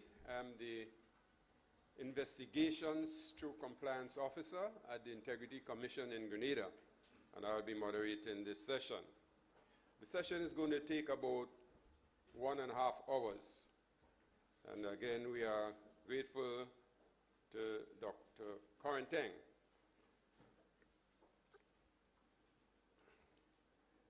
As we have already established that Dr. Corentin will entertain questions during the presentation if necessary. So at this time, because he has already been introduced, we know who he is, we just hand right over to Dr. Corentin. Thank you very much. I'm happy the moderator mentioned that the session is given 1.5 hours. And 1.5 hours I'm going to take. The first session was given 1 hour plus, but I took less than an hour to finish because my time was taken. So this time, the 1.5 hours, I'm not going to ask for more, I'm not going to ask for less. According to my watch, it's 11:30 instead of 11. So 1.5 hours means that we're going to finish at 1. Agreed? Agreed. Good. So that I can entertain more questions and I can deliver what I have to deliver instead of doing it in a short period of time. So we are now going to get into the nitty-gritty of the issue of corruption. Anti-corruption strategies. We have the first and the well-known strategy called deterrent. The deterrent include legislations, investigations, and prosecution. Once you are involved in these kinds of activity to fight corruption, we call it the deterrent. Or another word of deterrent is what we call enforcement. So at times we use the same words, enforcement or deterrent, which include your legislations, your investigations, and prosecution, enforcement, or deterrent. An important point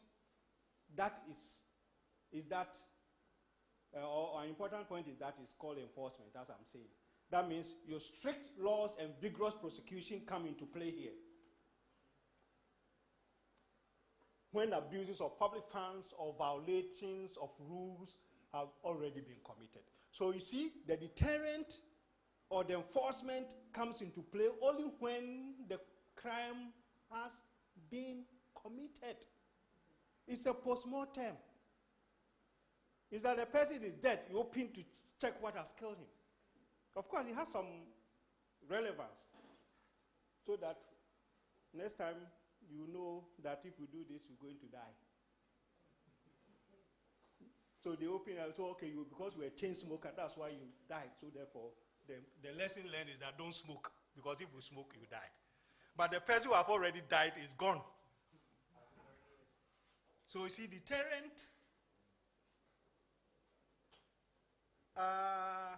sometimes is just a warning to those who are yet to commit. But those who have already committed have already committed. Whether it's an important or it's not important is a whole discussion. Some school of thought believe that deterrent is more important than preventive. Most school of thought also believe that preventive is more important than deterrent. What do you believe? What do you think? Which one is more important? You see? It's preventive. But that's not what the people want. The people want deterrent because they want, particularly the media, their bottom line is to sell the papers. So they want, oh, this big man, this big fish, or this big woman is being investigated. News. Have you ever heard the newspaper talking about preventive issue? Integrity Commission is doing public education in some schools in some remote area. Who is going to buy that kind of paper when you publish those kind of things? So they are not interested in the preventive, even though all of us and everybody knows that preventive is the most important part. Not when the money has been stolen and taken away to wherever. It takes a long time for you to go and bring that money back. If the Anti-Corruption Agency or the Integrity Commission is not careful, they'll use all their budget to fight a case in court for only one big fish. And you are not even too sure whether you're going to win or not. However, some countries believe in deterrent, and one of them is Singapore. To Singapore, the Singapore Anti-Corruption Bureau tagline. Their tagline is, you listen carefully, you are better off if you sin against God than to sin against the Anti-Corruption Bureau of Singapore. Now, what does that mean? You tell me, what does that mean? He said you are better off if you sin against God. I believe we are all Christians here. Than to sin against the Anti-Corruption Bureau of Singapore. Now tell me, what does that mean? Yeah. Because, yes, sir. Please. As we reach this point, as we discussed this morning, we look at male dominance in public life. We look at a number of issues surrounding corruption. What does, or how does personality influence the urge for corruption? And when you look at the emotional scale and the balance, Would you agree with me if I say that the inclusion of a female balance in public administration would sort of reduce the effect of the possibility of corruption? That is a very important point. At the same time, it's quite controversial. And I will tell you both. If you want my own opinion, to put it up front, I would say yes. Put in more women in the fight against corruption. First, it has equity issues. We solve equity issues because the whole world is not made by, it's not meant for only men. So for no other reason at all, for equity, we should have both men and women in every aspect of our life and endeavor for equity. More so when the women population all over the world is more than men. Why should we leave 50% more? Because in the olden days, we said the women, it comes from my management, my theory I used to teach those days. They call it trait theory, which is very outmoded and provocative and stupid concept they brought up to explain management. The trait theory was saying men were better leaders, are better leaders than women, or better managers than women. White men are better leaders than black men, or whites are better leaders or managers than whites. Men are better than women, and those kind of stuff. Take tall people are better leaders than short and midget and not too. Handsome, pretty people are better leaders than those who are not too pretty. That kind of nonsense. They've forgotten about the brains. It's the brain that makes you a better person, better leader, better manager. And when we move beyond that and we give men or boys and girls equal education, you realize that if the girls are doing better, they have more brains, better brains now. Yes, because I look at all the, I still teach. I'm very active in academic sector. I still supervise PhD, I teach master's program and all that. I look at my scores over the years. Women are leading the boys. Why? So, for equity purpose for your question, it's good. Now let's come to the nitty-gritty of it. I think men and women all over the world, this one had nothing to do with Caribbean or in the region or even Grenada. All over the world, the pressure on men to be corrupt are more. They are prone to be corrupt than women. Our nature. We are predators, we are aggressive, we are competitive, we are dominant. So men, the pressure, the temptation of men to get more money, to satisfy our necessary and unnecessary things are more than women. Of course, that doesn't mean that, that's why I'm coming to the controversial part of it. That doesn't mean that women cannot be corrupt. Women, as every human being, is prone to corruption. But they are more careful than men. Men are more aggressive. We are a little reckless. Okay? So, without going into details, you see a man looking at young women, taking them for lunches, and taking them for trips, and doing this.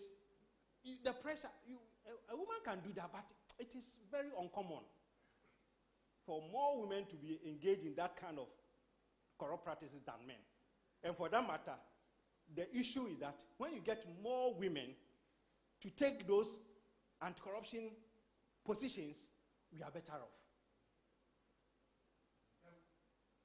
I've opened the Pandora box. No, I hope not. Okay. Except for, again, clarification. Mm-hmm. When you say that women are more careful, Yeah. what exactly you mean? Three things. Hold on.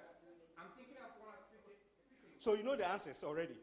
Okay, okay. If I want to know Yeah, you're. what really, Mhm. it can be three or more things. Right. Careful in the sense that they know how much to take, Mhm.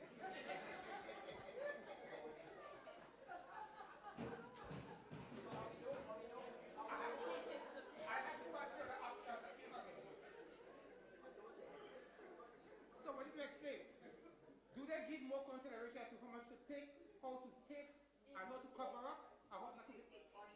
So what do you know? I get your point. When I'm saying that the women are more careful than men, I explain that men are more prone to being reckless than women. And what I mean is that for a woman, you see, then you are pushing me to go back into psychology. Now, briefly, let me put it this way. I'll give you a just simple experience. When I was doing my master's, we had scholarships. We were 5 boys and 5 girls. Anytime we have gone, and we're doing it in Holland, the Netherlands, coming from Africa. Anytime we've gone out to go and buy stuff, what I observe, and I'm very, very observant, all the 4 boys or men, including myself, we buy, the things we buy is only always for ourselves. We want suits, we want ghetto blasters. You remember ghetto blaster? The sound systems. And we want this, we want that, we want that. Then I noticed that the ladies among us, they'll come and ask, oh, Roger, I want to buy this for my dad. Would it fit? Is it okay? I want to buy this for my brother. I want to buy this for my mother, my sister, my this, my that. So you see the difference. I'm giving you a good point. Whereas the women think holistically about everybody, welfare. The men are prone to think about themselves only. At some point, I pause and ask my colleagues, don't you have a father and mother and brothers and sisters? Why are you not buying anything for them? They say, oh, you know. So I'm telling you the way the psychology works. They say the women thinking, decisive period. We have decisive and undecisive. The women, indecisive period, the period they take to decide is a long time like that. Whereas the men is very short. The period we take to decide is like that. Now when the man decides, he have no issues of changing his mind immediately after he had decided. Change his mind. Whereas the woman, when he decides, it takes a long time. Now, but when he decides, he sticks to it for a long time. So, in terms of corruption, for any human being to go into corruption, I've told you that those who go into corruption are not stupid people. They are well educated, they are smart, they are sensible. They do cost-benefit analysis. And because the women take a long time to decide to be corrupt or not to be corrupt, they'll be thinking about the family. Hey, if I'm corrupt and I'm caught, what are the implications for my children, my family, my husband, my this, my that? So, after a long while, no, I won't do it. The man, no consideration for the wife, the family, or whatever. I'll do it because I'll get more money. Period. So, you see the difference. But the flip side of it in terms of the thinking and non-decisive is this.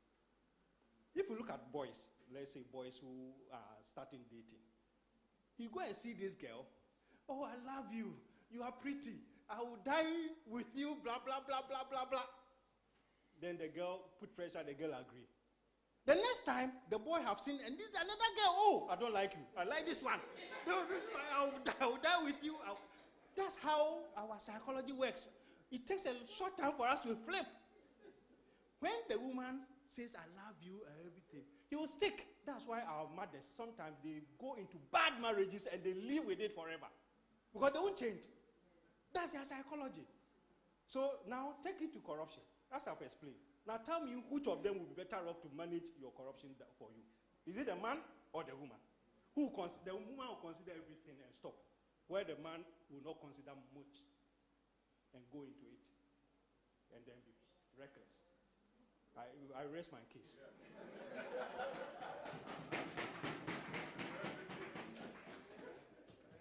So, you guys are good. I like it because you push me to bring the best out of me. Now, so the Singapore says that you are better off if you sin against God than to sin against Anti-Corruption Bureau. And he has explained, because the Singapore, when you sin, when you are corrupt and you are caught, seriously, no mercy. No mercy. No. In fact, if you push your case even to appeal court, they give you only 45 minutes to decide whether to kill you or not to kill you. 15 minutes, 45 minutes, period. They time it. Yes, your lawyers come and make a case. Within the whole sitting takes only 40. Don't waste anybody's time. You have committed a crime. So, God, we are all Christians. When you sin against God, what happens? You go on your knees, you pray, you repent, and God is so merciful. And He will forgive you. They said, don't bring that one to the Anti-Corruption Bureau there. That place, no amount of prayers will save you. So for them, no forgiveness. So for them, deterrent and enforcement is their only thing they do. Yes, sir.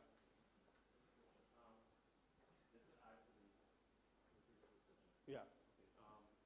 So I agree with the point that you made that women are better in terms of managing the anti-corruption commission. Well, yeah. But what about in terms of making the tough decisions? Like, for example, in Singapore, I guess if it's not law and the woman has to make a decision, emotions and so comes into play. How would you describe that in terms of when you're making the decisions? Okay, in terms of being able, morality and values, chances that a woman might be better, but in terms of making tough decisions, in terms of the punishments and so. I get your point. We shouldn't go far back. Let's go back to UK, since you are still under the monarch. Let's go back to UK, since you are still under the monarch. The Queen is your... In all the prime ministers of UK, modern prime ministers, both men and women, apart from Winston Churchill, who fought the war after Second World War, the most powerful iron lady was a woman. So what are you talking about? Where are the men? Jomija, Fibu Jomija. Look at Theresa May. If Theresa May was a man, he would have resigned and gone long ago. What is this Toya party? But the woman is still standing. Look at Angela Merkel. So look, don't be influenced by your social construct that women are feeble. No, they are not. The only problem is that because of that social construction, we don't give them the opportunities. Yes. To the point that now the US Army, for a long time, they said if you're a woman, you can't go to the war front, to the battlefront. Now they've opened up. You see women go for assault, go to Iraq. You see women and men side by side because they have the same emotional stability like men. It's a social construction. And we have to break away from that mode. Yes. So that one falls flat.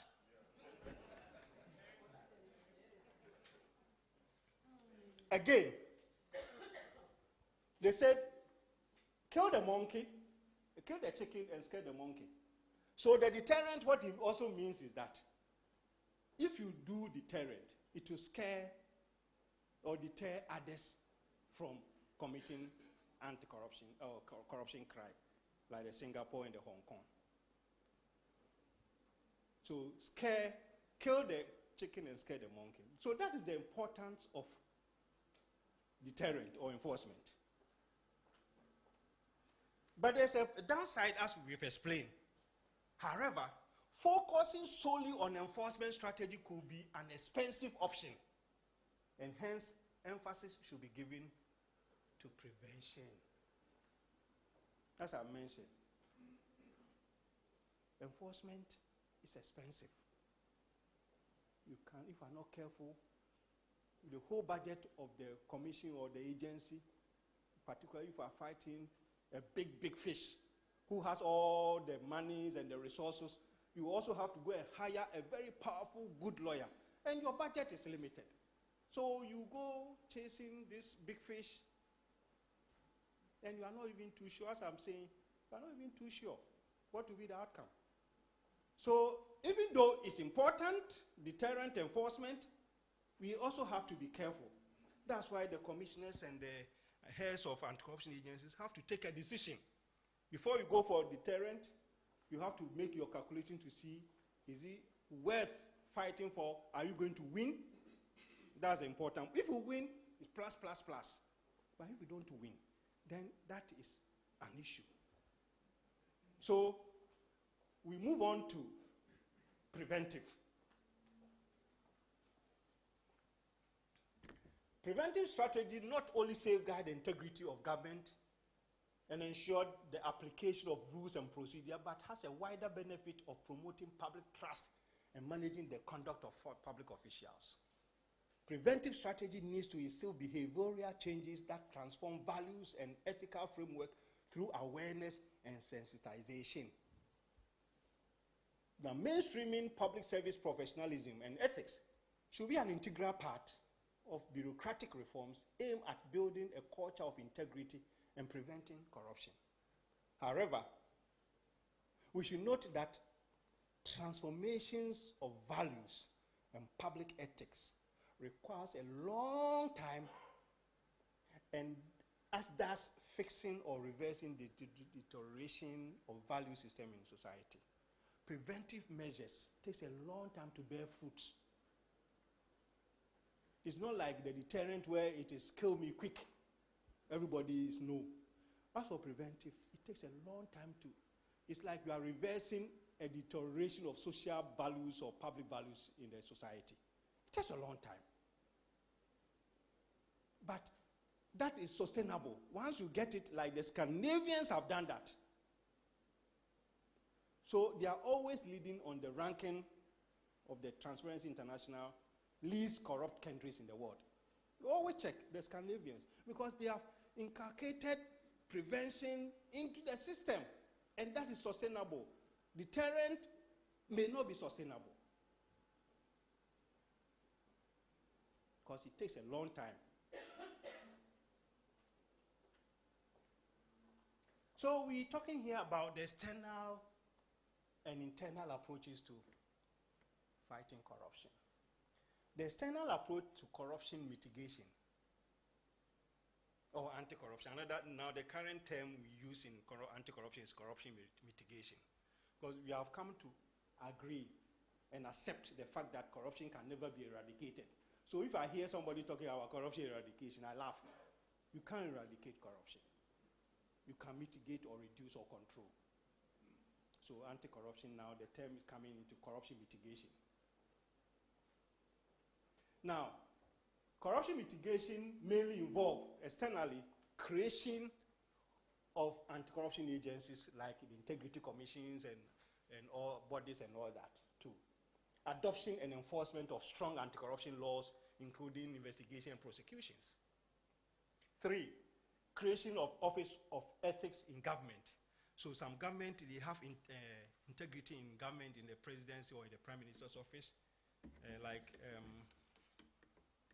When we had the executive meetings, Rosie was telling me that they have something in their prime minister's office that does integrity and ethics and stuff like that. These are all external, methods of fighting corruption.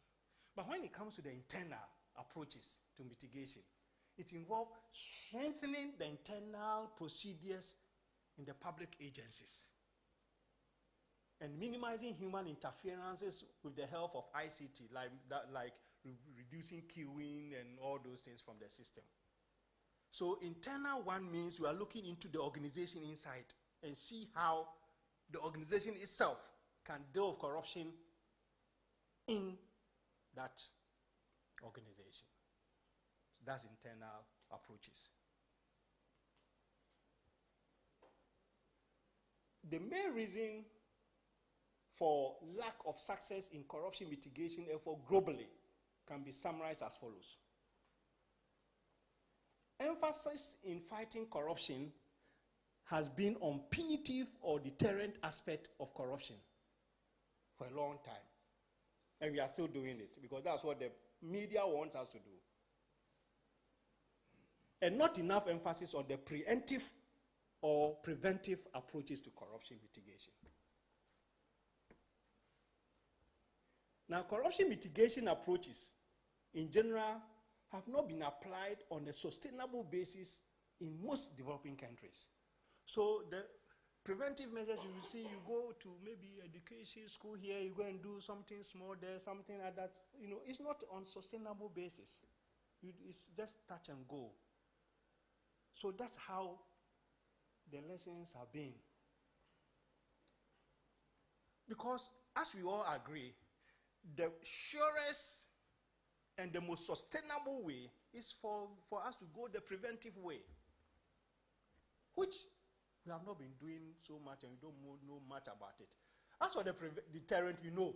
Prosecution, investigation, and all that we know. So we're not going to waste so much time going forward from here. We're going to look at the preventive. How do you become sustainable and get your ranking always on the top? Because you have built the sustainability into corruption fight or anti-corruption work effort in your country. So the internal approach to corruption mitigation consists of the following elements. That means the precondition.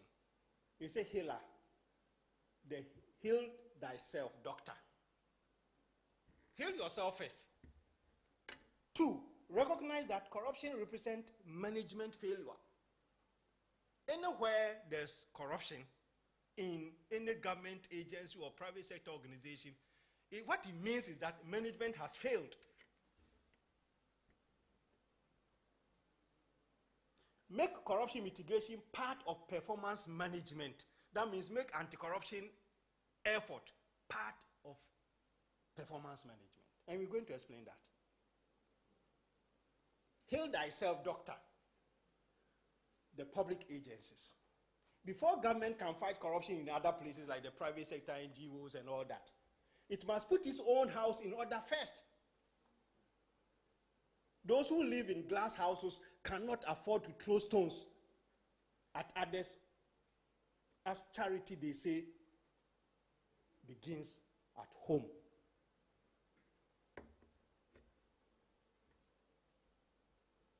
Hence, the starting point of effective corruption mitigation or anti-corruption effort must be at the core of government.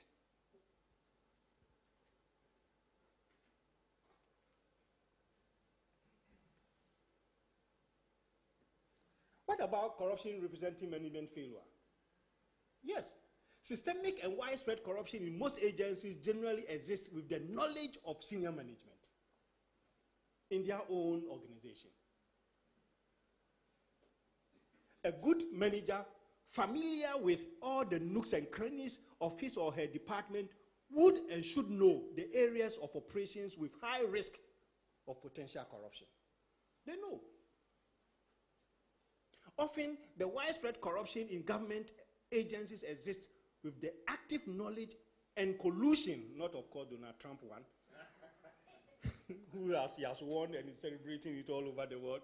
We are not going to have peace now. Of collusion of the departmental heads or with his active or conscious neglect. Sometimes they turn away and look the other side because it's for Integrity Commission to come and fight corruption. It's not for them in the organization. It's for anti-corruption agencies' business when there's corruption under your nose, and you know. So the latter happens because the cost of intervention is not worth the benefit to that individual head to fight corruption in their own organization because there's no incentive. Particularly, the tendency is also facilitated by short tenures of senior administrators. They move them, oh, I'm here for only 2 years, 3 years. Why should I bother? Because I'm going to be moved to another place, another place, another place. Let them, it doesn't worth my effort to go after corruption in this organization when the PS knows that it's not going to last there for a longer time. I'm saying this from experience. All my work, this one is not from textbooks.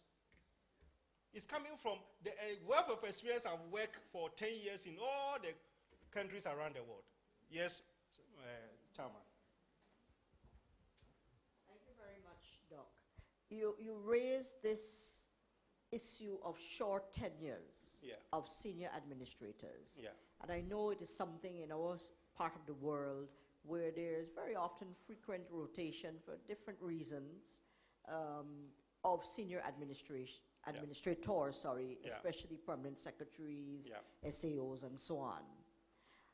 But be that as it may, although it may be a risk, shouldn't there be an institutional training such as we're doing, or there should be institutional or institutionalization of the preventative strategies so that irrespective of where these persons go, there are the standards to which they must adhere and to which they must impart. I just thought we should make that. Because of course it is a risk, because we're talking about human beings, and after a while, why should I go and fix this, put myself at risk? Because we know once you're doing anti-corruption work and you're calling out what is going on, sometimes whether you are at the top or in the middle or in some supervisory position, you can be literally physically at risk.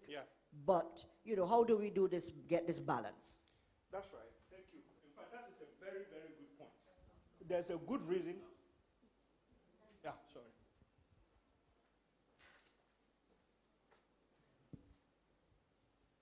Thank you. I just feel compelled to say that I have such a cynical view as I listen, right? You know, all wisdom dictates from the forefathers, prevention is better than cure, right? We live in a system where it's only bad if you get caught. And since we're so good at doing it, and we know it's going to take so long, you know, so we don't go for enforcement. And the other comment I wanted to ask there, or the other comment I wanted to make, as we talk about the short tenures of these senior administrators, who really poses the risk for them, which deters them from enforcing that and carrying out what they know should be done? And certainly in our islands, things have become so bad that in fact, those who are current probably even don't know. The system is so broken, in my view, that there is not even a standard by which you could look back on. So. Yeah, thank you. So basically, what you are all saying is that you have, we have discussed, or we have elucidated the problems that we have. But back to Chairman's point. The rotation, that's what Max Weber's management concept by objectives and all that, he brought this rotation. It's for a good reason in terms of bureaucracy, because the administrative class, ideally, those who rise to become permanent secretaries, before you get to their permanent secretary, you must have an overview of all the ministries and departments and agencies, so that when you get to permanent secretary level, you understand the issues. So the rotation was from that in the 18th century when Max Weber wrote bureaucracy and management by objectives and all that. And as we mentioned, we describe the civil and public service as inertia. Inertia means that unchanged. It's very conservative. It takes a long time for the bureaucracy to change, to align itself with the dictate of the day. No, they are always behind. But that in itself has also created a problem. And the problem, that's what you have also mentioned. Broken system. And the training of public servants and civil servants are all gone because of the problem of funding. It's easier, because when the government cannot meet its budget by a particular payroll budget, it's not going to be thinking about training. He will cancel it and pay you because you know that if he doesn't pay you, demonstration galore and all that. So training is not an issue, have been removed. In the colonial days, training was so serious that they do training. So if you look at the colonial trained people, even the way they write, you'll be thinking it's typewriter printing. My grandfather write, you look at, say, wow, that's a handwriting. Because they train them well. Now look at the way our children write, I don't know. It's like chicken looking for food all over the place. So yeah, there's a reason. But the point is that what I've done in most countries like Africa, Asia in particular, I started with Asia for a long time, is that when we do the training, we do for the permanent secretaries or the heads, but we also do for the deputies.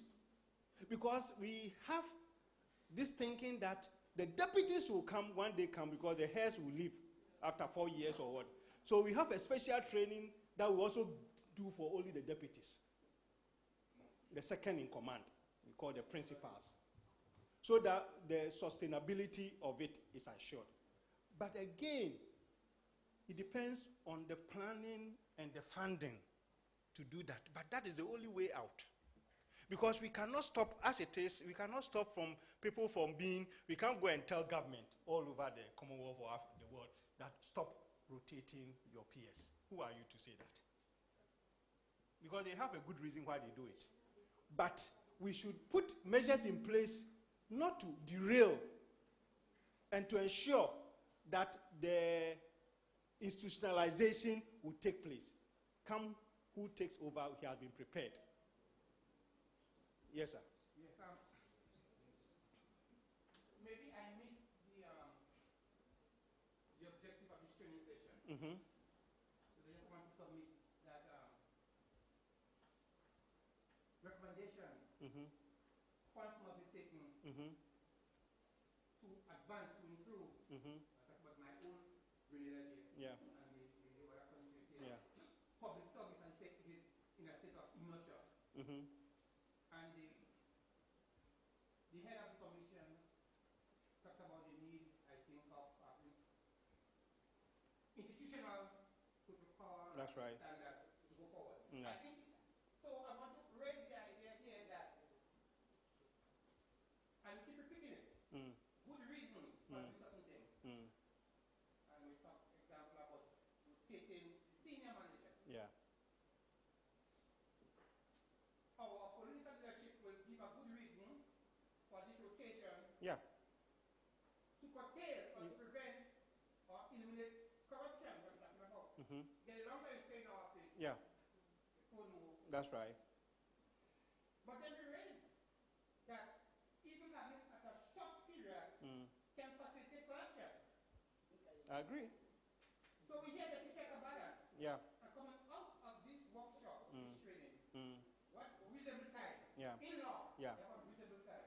How could we establish a reasonable time within an institutional framework to ensure that we have corruption under control? I think this should be a question for us to address, at least coming out of this workshop on that issue. And there are going to be more of such issues. There will be more coming. So we are just going on. So we're going to get there, because I'm going to give you some 7 steps of doing that later on. That will be the last. I always reserve the best for the last.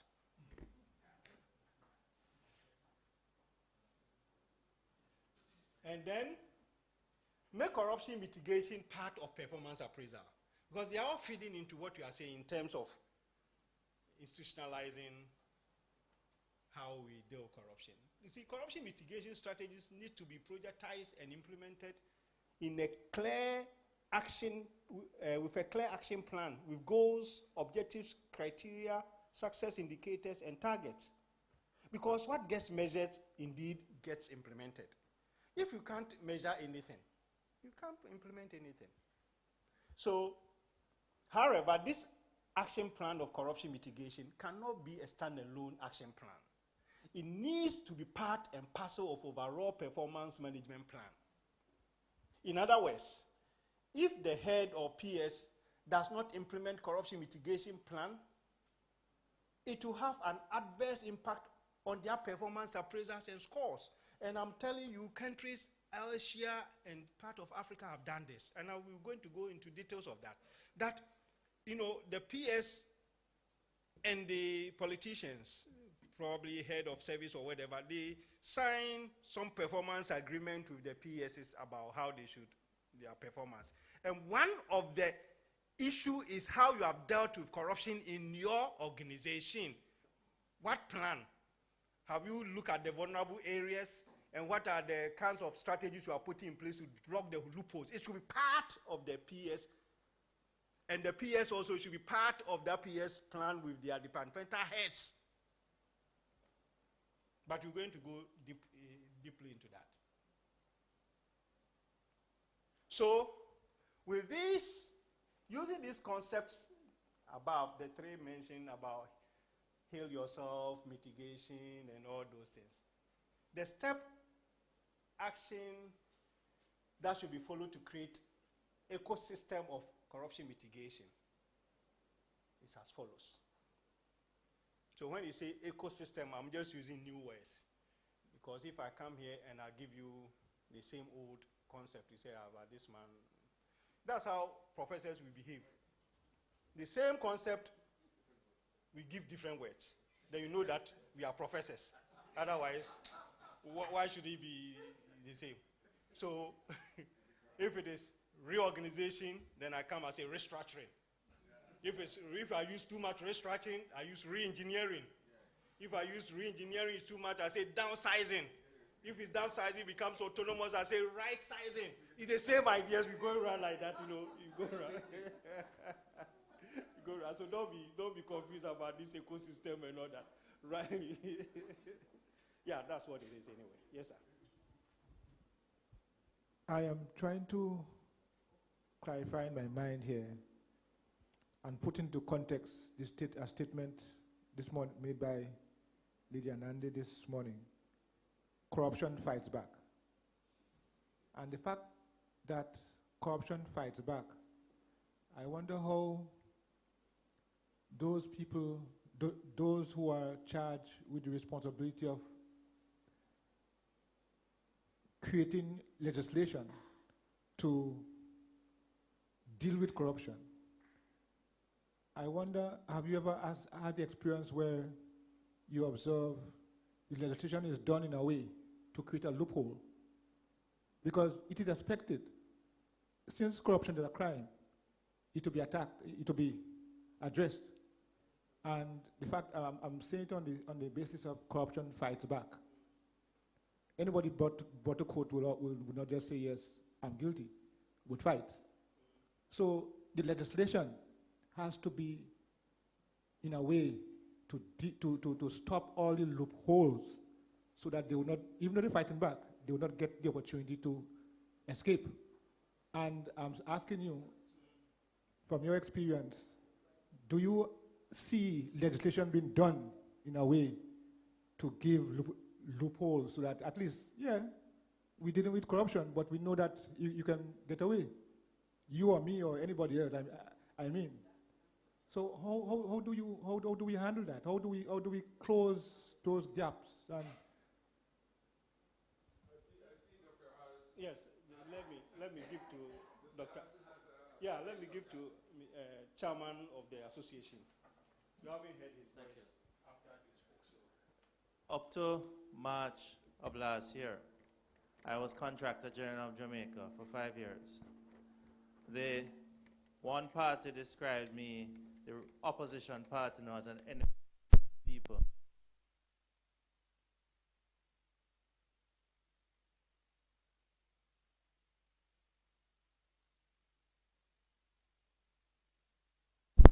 Contractor General, of which I was Contractor General, a Commissioner of Parliament, I reported to no one, the Commission for the Prevention of Corruption, and the Integrity Commission. All three offices got the name of Integrity Commission when they were merged. Since the merger, for 8 months, I sat at my desk with my phone. I got no work. I did no work. I got no work to do. I'm trying to answer your question for you in terms of what the office was supposed to do was to create an office with prosecutorial powers. I asked no one to prosecute, but I was assigned as a new prosecutor, prior to being contractor general, having been a prosecutor for 13 years. No files were assigned to me for 9 months. 1 day short of 1 year, I got some files on the 21st of February this year. So you create an organization to strengthen it and you give it prosecutorial powers, but at the same time, what you may think that you're plugging a gap, you're actually doing something different. So what Lady Anandi spoke about and what Dr. Currenteng speak about is that corruption fights back. And we have an example that I'll share a little more with you tomorrow in terms of Jamaican experience. I hope that answers your question somewhat, but as we would say in Jamaica, so the thing's set. And because of what is happening, the political will is an issue. But I turn back over to Dr. K. Thank you so much. I've seen too many nuances or experiences of what the chairman of the association is saying all over the world. I've seen too many of this.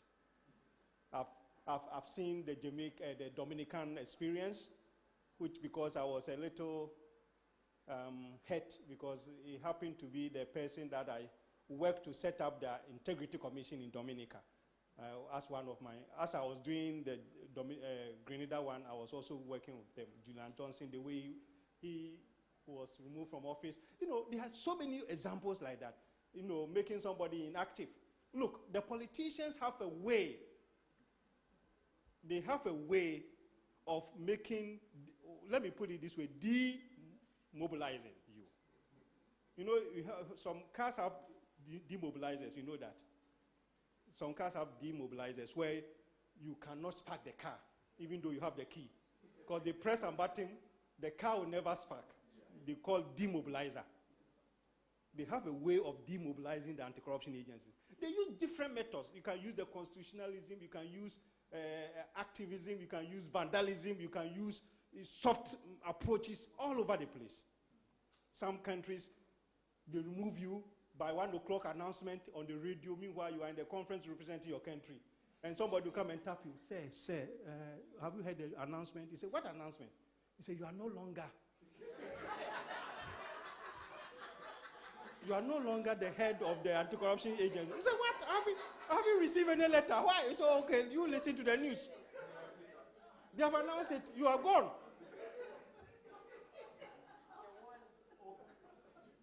Some, okay. These people, they are too anti-corruption. They are dancing too much around. Investigation here. Okay, we know what to do. We will change and put an old person who have maybe 1 year to die on the seat and see what will happen. They demobilize you. The person go chair a meeting, before 5 minutes he's dozing and even snoring at the meeting because he's so tired. How can you take a decision like that? Some use the art of parliament, parliamentary vandalism. You change, call a under certificate of emergency, change the act, and get you off because you are too stubborn, powerful, someone. You know, so there are so many ways I've seen. And the Jamaica one is another example of demobilizing you. Change the configuration. They make them ineffective. Period. You can't go to court because they are doing what the government wants. So the politicians have a way. But let me say this. By and large, most of the anti-corruption agencies act all over the world I've seen are enough to deal with these issues. The problem is the enforcement of that piece of legislation. There's enough grounds for you to do your work. The question is that will you be allowed to do it? Will you have the necessary resources to do it? Will you have the political will to do it? That is the issue, not the legislations. Because the legislations, if you look at it, they are almost the same everywhere. They're almost the same. The difference is the institutions in the country and how we allow the institutions to work by the politicians. That's period. It's not, the fault has nothing to do with loopholes in there. Of course, there may be here and there, but it's not that issue. Because I went to Singapore. Singapore told me that, look, our legislations that we have is the same Commonwealth countries' legislation everywhere. We have not changed it. The only difference that we enforce it to the letter. Yes, we enforce it to the letter. Period. You have not changed the legislation from that of Ghana or Nigeria or Caribbean countries. It's the same Commonwealth countries' legislation. They have not added anything. But the enforcement, no way. The political will is there. It's been, you have a prime minister or a president who is anti-corruption crusader. Then you can do all the things you have to do. So yes, that is the issue. Is the enforcement. We have enough laws that if you enforce even 50% of them, and if you put in place heads of anti-corruption agencies and integrity committee who knows their left from their right, and they look at the law and say, oh, but you have empowered by this act to do it, then they'll run with it. But you also put some people there who would not care. The act is there, but you couldn't be bothered. Thank you. Very briefly, I hear you about the political will, but I believe that people like us who are here, who have positions, need to do what we have to do. People, senior managers and so on, are failing, I think. And if we were to stand up and do what we ought to do, it would make a difference. Sure. And I think that's the last comment I make, that if you put people in place who knows what they should do, yeah, they call it you see, the political will can cascade. It's not only at the top, but also at the institutional heads level. There should be that will, the bureaucratic will, to do what you have empowered to do by the act that put you in place. But some of them, they look the other way. Meanwhile, they have all the powers to do what they have to do because they are afraid of being challenged in court. They are afraid of being calling names. If you are afraid of doing that, then you have no business being in that position. Then give way. Like how I don't want to be an anti-corruption head. I won't go near it because it's too much a killing job, thankless job. You can't win. Either here or there, you are in the middle. This one, you go here too much, they say, hey, you come here. So what, as a human being, what can you do? But some people are dedicated themselves to be in that position. And we should respect them. Because it's not an easy job. I've worked with all of them, and I know what they go through. So, these are the steps to create an anti-corruption mitigation environment in the country. And if you can follow this, you are going to be institutionalizing it, and I'm going to recommend this to Grenada to see how far they can push this in the system and see whether it will work, particularly when you get the office of the Prime Minister to sanction that anti-corruption should be key in the performance appraisal of all their ministers, ministerial heads. Not the ministers, but the PSs. So the first step, I would have, if it was, we have time, we could have done this as a group work. Because first, I will ask people, step one, identify potential areas of your department operations that may be at risk of having potential for corruption. We know. If you look at your own organizational setting, you can identify the areas easily, unless, of course, you are new to the organization.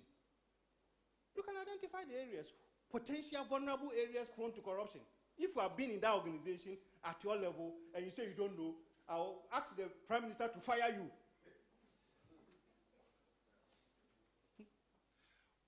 We know. Second step, prioritize those areas. Which are the most vulnerable? First, prioritize the potential risk of corruption in the department, considering the following factors. Potential damage to the reputation or financial loss to government. Those areas has a reputational risk to the organization and financial loss to the government. That are the areas we should prioritize first. Or the likelihood of this type of corruption taking place under the current institutional and administrative arrangement. It's going on now. Even though we have this arrangement there, it's still going on.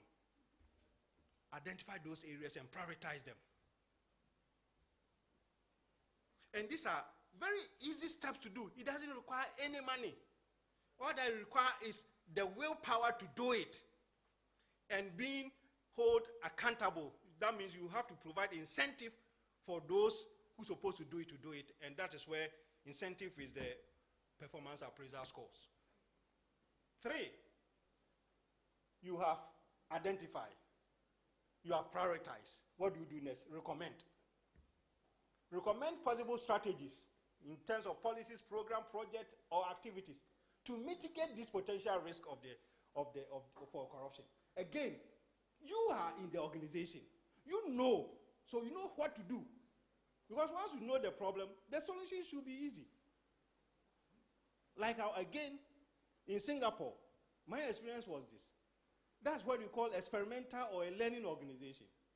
And they use similar things. You see, the suggestion boxes that we have in our organizations. The Singaporeans also have them. But they look at it and realize that it's a useless venture, even though the concept was good. Because you go to organizations, you have some suggestion boxes. When you look at the box, you see cobwebs, spider webs around it. What does it tell you? That the last time it was open to see whether there's any suggestion in it was maybe some 5 years ago. Because cobwebs, spider webs have taken over. So the Singaporeans use the same concept, but what they do is that don't put your suggestion in that box because nobody's going to open it. Rather, they incentivize them. Anytime from the cleaner to the head PS. So if I'm a cleaner and I have to do cleaning for 2, 3, 4 hours, I can do it within 2 hours because this is what I should do. By the time I come, I have my packages already lined up. Then everybody, your work you are doing, look at it and see how we can innovate and make improvement. And you get $10. So the same way here. You, in the organization, you have identified the potential areas. Come out of there. In your action plan, come out with how are you going to deal with it in the same organization that you are so familiar with. It's not the Integrity Commission to come to that organization to recommend. Because they are not working there. You are there. So please, do that. Yes. Yes, sir. As you think was new ways. Yes. For implementing from a departmental point of view. You see what is successful in one culture, Yes. Singapore, Yeah. may not be applicable for another. I agree. I want to raise the issue, let's say, talking about Grenada, Mm. my area, Mm. or the scenario. You see, what's about money? Mm. In Singapore, they get $10. Right. Yeah. Money? Yeah. Equal corruption? No. Okay, is that okay? No. Let me make the point. It's work and pay. Yeah. The point, Work Work and and you get reward. you can have people setting up persons Mm-hmm. to make suggestions. Mm-hmm. And it goes particular study group Mm-hmm. body, expecting to get a particular answer to promote corruption. In other words, or to make that point, in our public service, time and time again, we have good, excellent recommendations, good consultations and studies and papers, and they are equally sitting there making blood cobweb, as I mentioned, that two places in Singapore. In other words, let us look at the root and the key, the source of the problem. Mhm. Goes to implement, and it goes to talk about the political will, Mm. the political leadership. Mm. Many persons here, I will take a chance to say, went on external studies, professional development, come up with valuable suggestions to move the public service forward and to aid in reducing corruption. And while I'm speaking, let me just say here that I have an issue with referring to, let's say, the Integrity Commission. I'm just wondering, is it a measure that relates to deterrent or preventative? Because integrity cannot be legislative. It's the mind.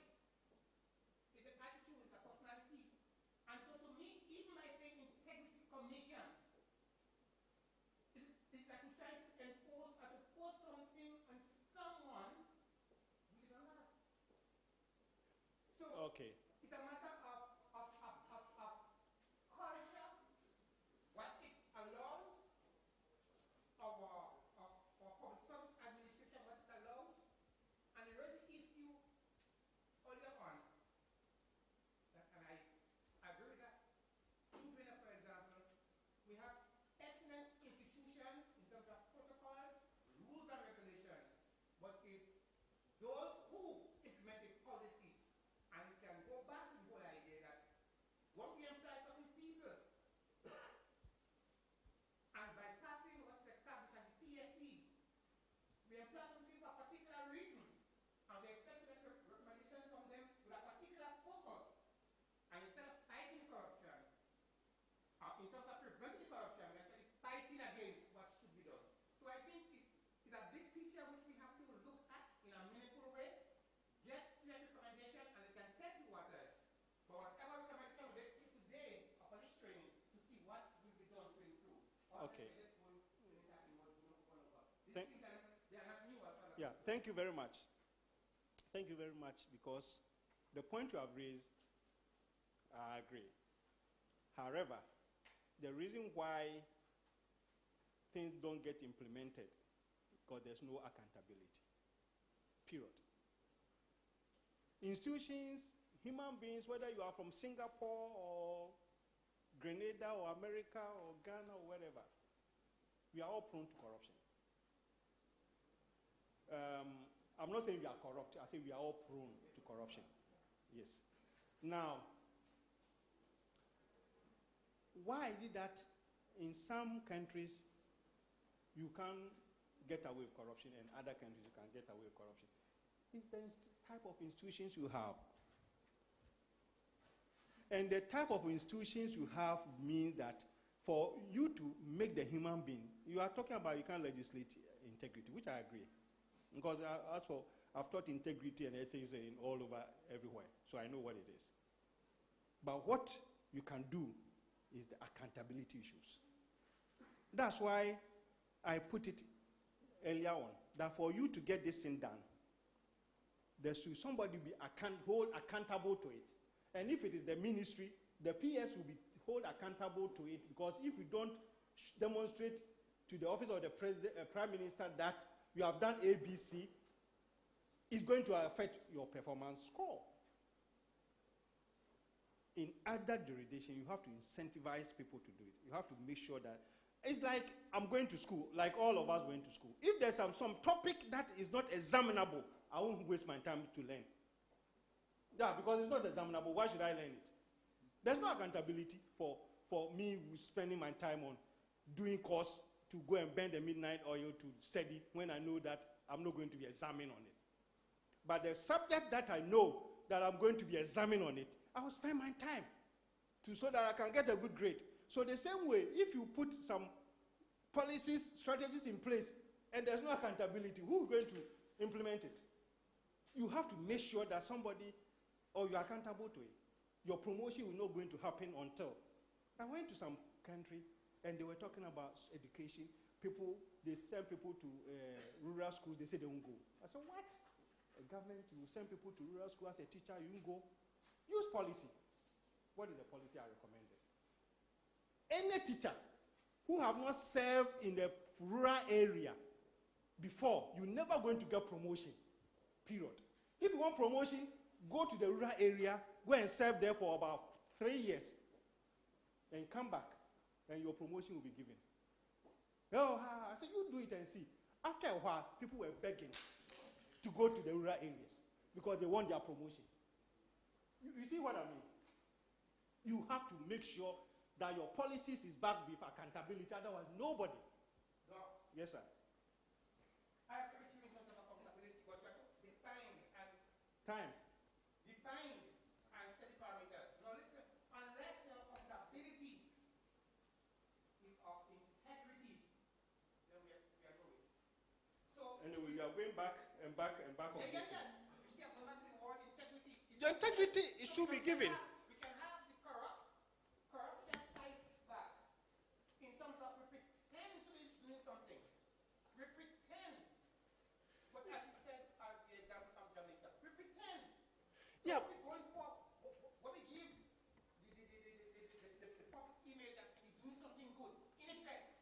you force. Appreciating our own advancement in corruption. Yes, so you. Yes, so you put in place where you get people to do it, otherwise they give way. And good people. Yes. Oh, everybody is good. Everybody is good. It depends on. It depends on. Correct. Everyone has those have to be integrity. Okay. I agree. I think we should make progress. But I think you are making a point. I know you are passionate about getting the right things to do, and I think I like it because you have enlightened and illuminated the discussion. Otherwise, everybody was a little quiet. So I thank you for that. But the point is that anytime you put measures in place, you should put accountability in place. Otherwise, people will not take it seriously. You know. And I'm saying that if you go to almost every country where they are doing this, they have check and balance in the system, knowing very well the very reasons that you are mentioning that people may not do it. You put in place, it's like a carrot and a stick. If you are a PS and you are supervising a ministry and you have a performance contract, and in terms of the performance contract, there's a clause of anti-corruption in there to demonstrate how you have dealt with corruption in your jurisdiction.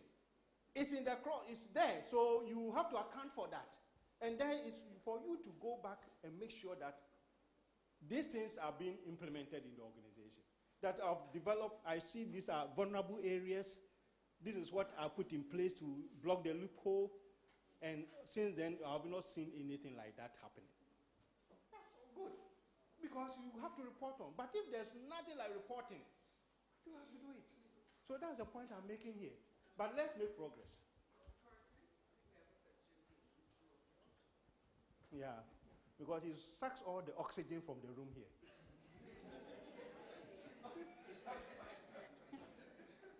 My question has to impact with something that he said or he mentioned. And from a Dominica standpoint, like, I was just wondering, how do we hold the executive or the politicians accountable? When you put all these checks and balances, or your department has the checks and balances, you make recommendations, and in part, they are really paralyzing. They're paralyzing you. It becomes archaic and just really frustrating to deal with them. How do you hold them accountable? Your question is the most depressing for me and difficult one. Because when it comes to political accountability, we are all powerless apart from the ballot box. Yes. Period. It's the ballot box that determines it. But we are not powerful enough to go and dictate to political accountability. The only way is the ballot box. If the citizens see through them, then you have to throw them out of office. Otherwise, it becomes very difficult. And the most depressing thing for all anti-corruption agencies is to have no political will to support the effort. All your effort will be useless, to go to waste. Because the buck stops with them. It doesn't go beyond them. And the only way is the public to decide. Like if you have Donald Trump on your head, around your neck, Donald Trump, how do you get rid of him? Only the ballot box. Otherwise, even Congress are struggling. So the same thing.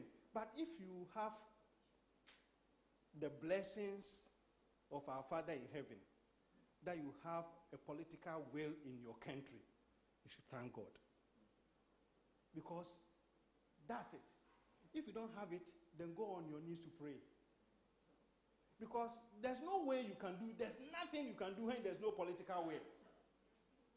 Because as I was saying, the accountability issues come from the office of the Prime Minister to make sure that in the public service there is anti-corruption action plan going on, and everybody is trying to make sure that there's no corruption there. It should come from the office of the Prime Minister. Otherwise, it won't happen. If there's no clause, you can't do all these things there.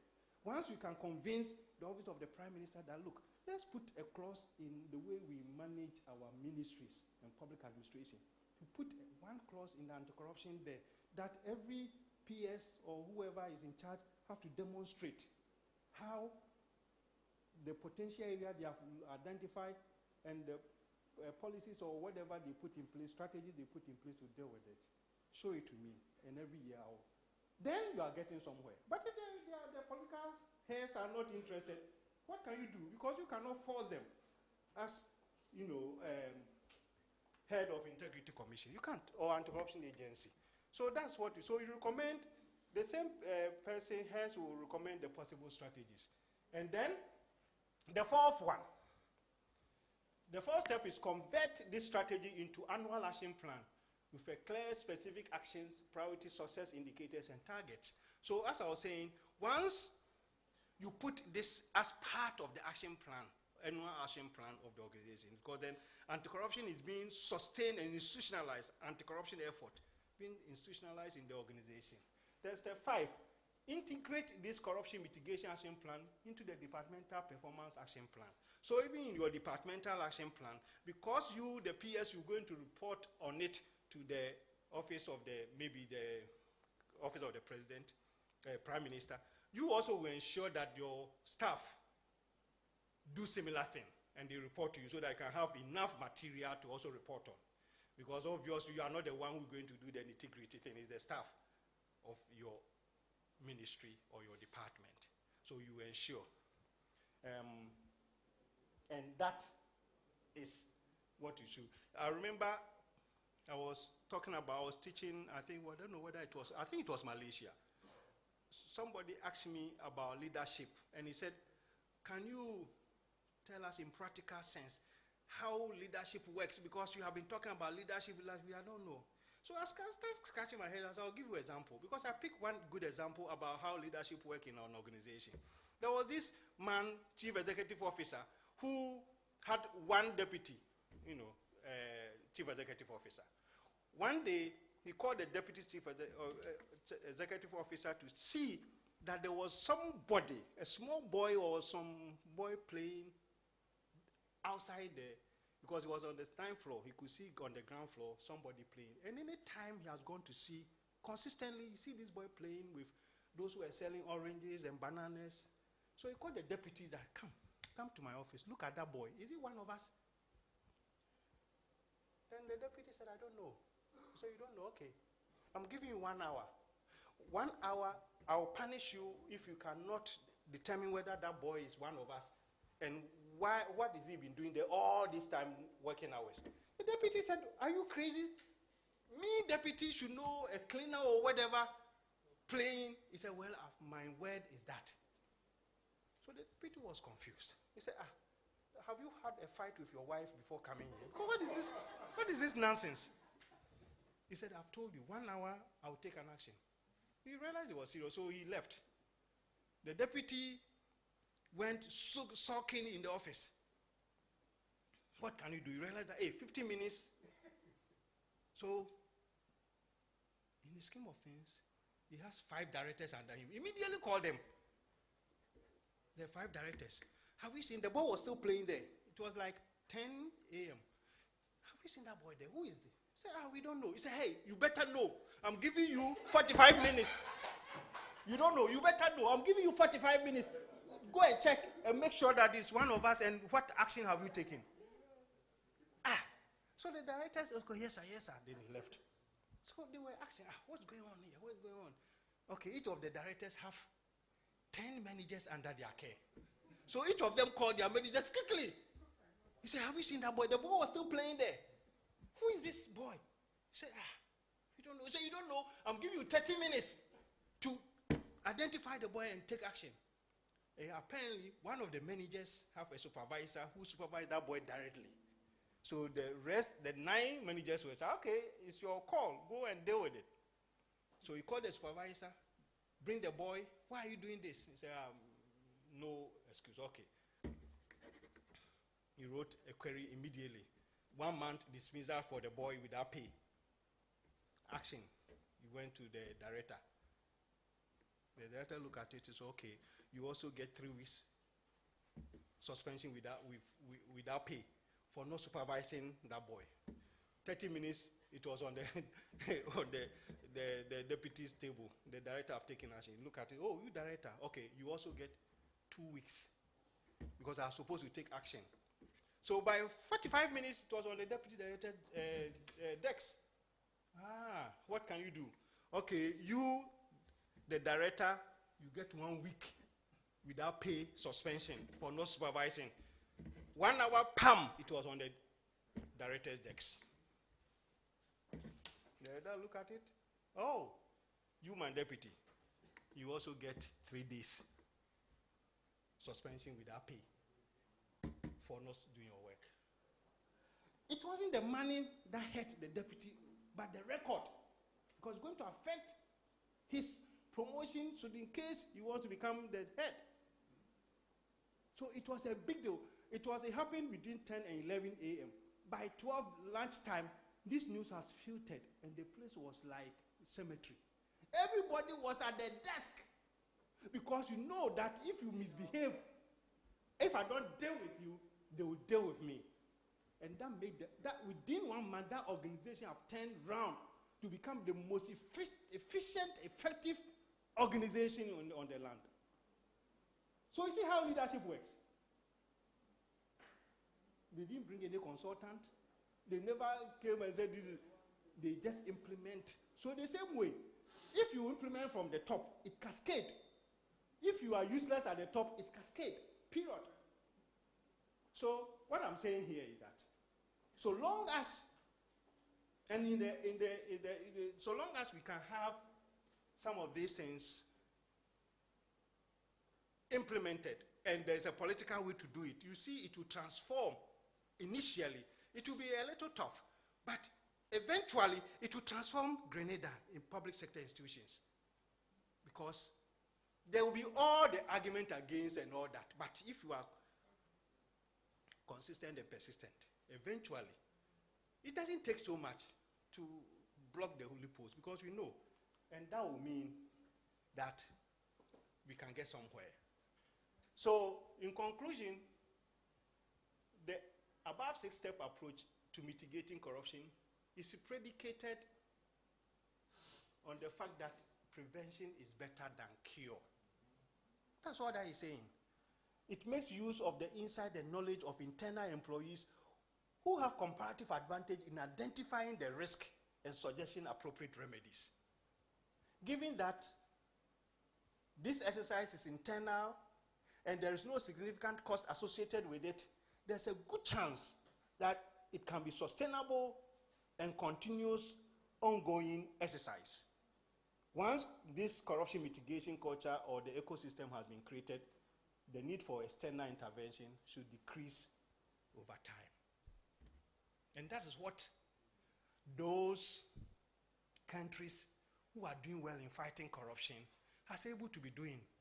In Norway, in Sweden, in New Zealand, that's all they do. In Singapore, the Anti-Corruption Bureau doesn't go looking for organization. In fact, the chief executive of every organization in Singapore is the chief anti-corruption officer in that organization. So the Anti-Corruption Bureau in Singapore have very little to do. They go for the core criminals, but the administrators, that's why they are always least corruption. And their staff is very few. So they don't go around checking who is corrupt in ministries and departments and agencies. No, because they have put in place this. Other African countries have put in place this. There was another one, but I think I didn't have enough time to go through it. Maybe next time we'll do it, because that would have been what I call the integrity committees. That's another strategy I would have loved to share with you, because that also is practical, and how they have gone. I don't know, how much time do I have? 10 minutes. It's not enough, because these integrity committees are also focusing on the preventive part of how you deal with corruption, because I'm giving you, because I think Grenada is at the point where you should scale up. You should scale up your anti-corruption effort.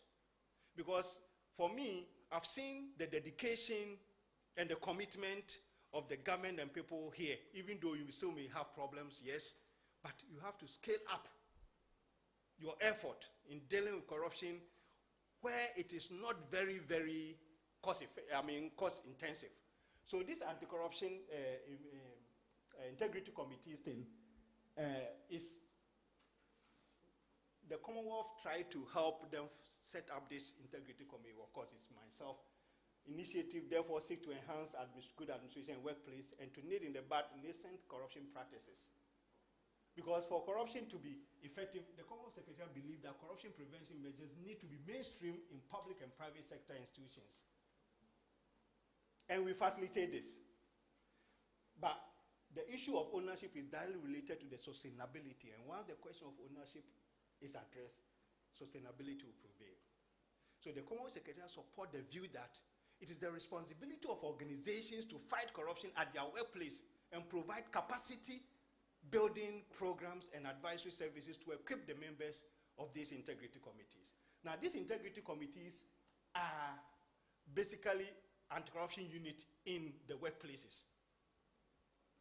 So the Secretariat provides capacity development to integrity committee members to ensure adequate skills and knowledge to carry out the anti-corruption functions effectively and efficiently. In those institutions, organization processes and procedures have been streamlined to remove the opportunities for corrupt practices. So the case study is this. The Commonwealth assisted Zambia Anti-Corruption Commission to institutionalize integrity committee system in Zambia. The integrity concept, committee concept, is based on the fact that the fight against graft could not be left to Zambia Anti-Corruption Commission alone, because concerted effort from all stakeholders were needed to change the corruption landscape within the country.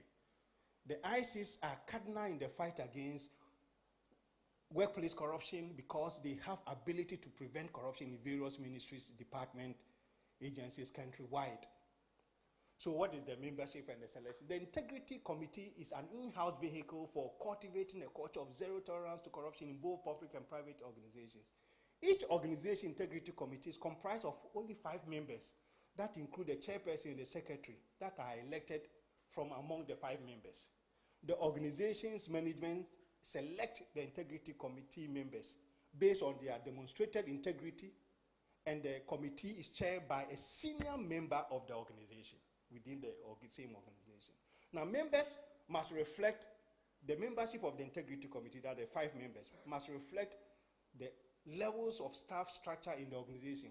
So it should comprise somebody from a junior, middle, and senior members in the 5 committee, including the chair and the secretary.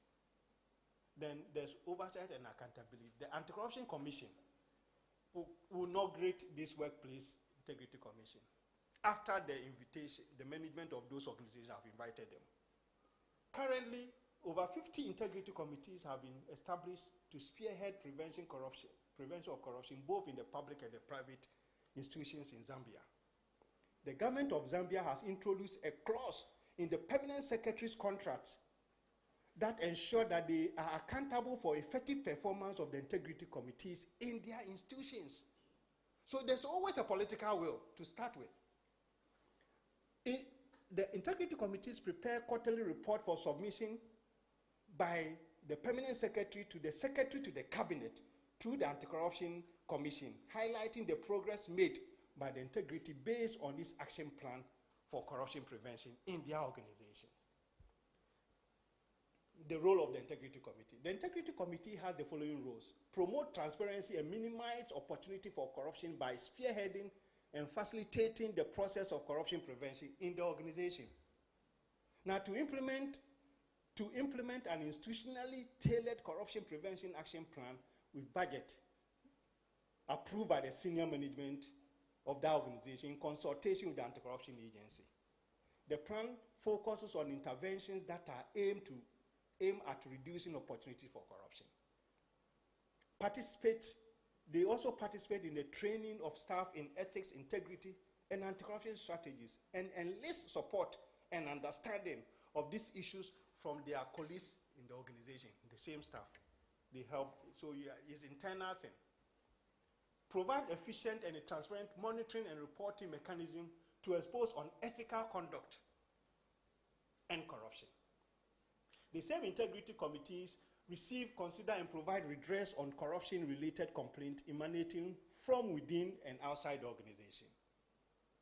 They refer complaints that are beyond their competence to the appropriate agency authority for appropriate remedy or action.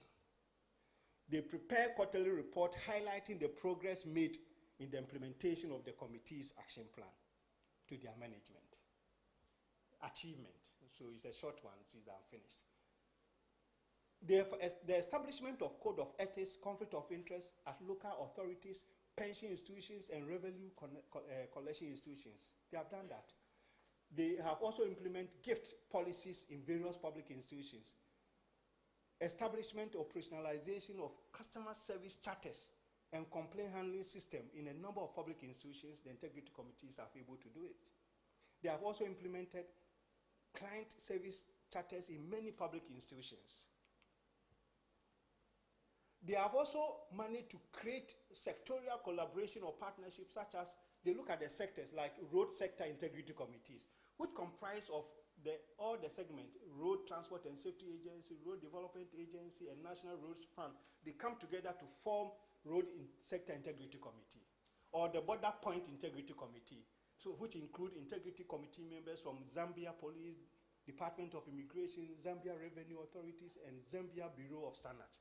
They also come from this, and they have joint stakeholder sensitization workshops. The integrity members have been able to serve on various workplace committees to ensure corrupt-free processes and transparent decision-making. Implementation of ethical and integrity committee sensitization program to members of staff, which they also do. And almost finally.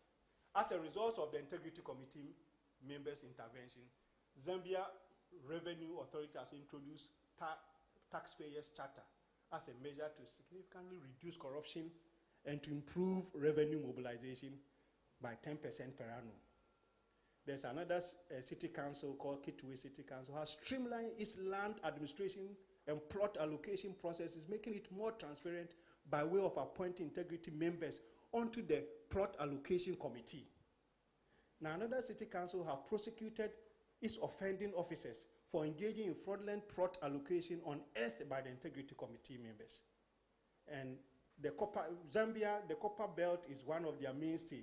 So the Konkala copper mines has shed off its corruption image due to the activities of the integrity committees, as members of the integrity committees scrutinize award of contract, check conflict of interest, and ensure transparent processes in staff recruitment. So in conclusion, mainstreaming corruption prevention both in public and private institutions is more effective than anti-corruption agencies and oversight institutions operating as a silo in corruption fight. Commonwealth Secretariat Technical Assistance for spearheading implementation process, as well as interventional role in capacity building of the key personnel, have guided the mainstreaming of corruption prevention in Zambia. To the Director General of the Zambia Anti-Corruption Commission, he said this: the support received from the Commonwealth Secretariat has gone a long way to ensure the mainstreaming of corruption prevention into the workflow of not only ministry departments and agencies, but also in the private sector organizations. Thank you very much for the case study.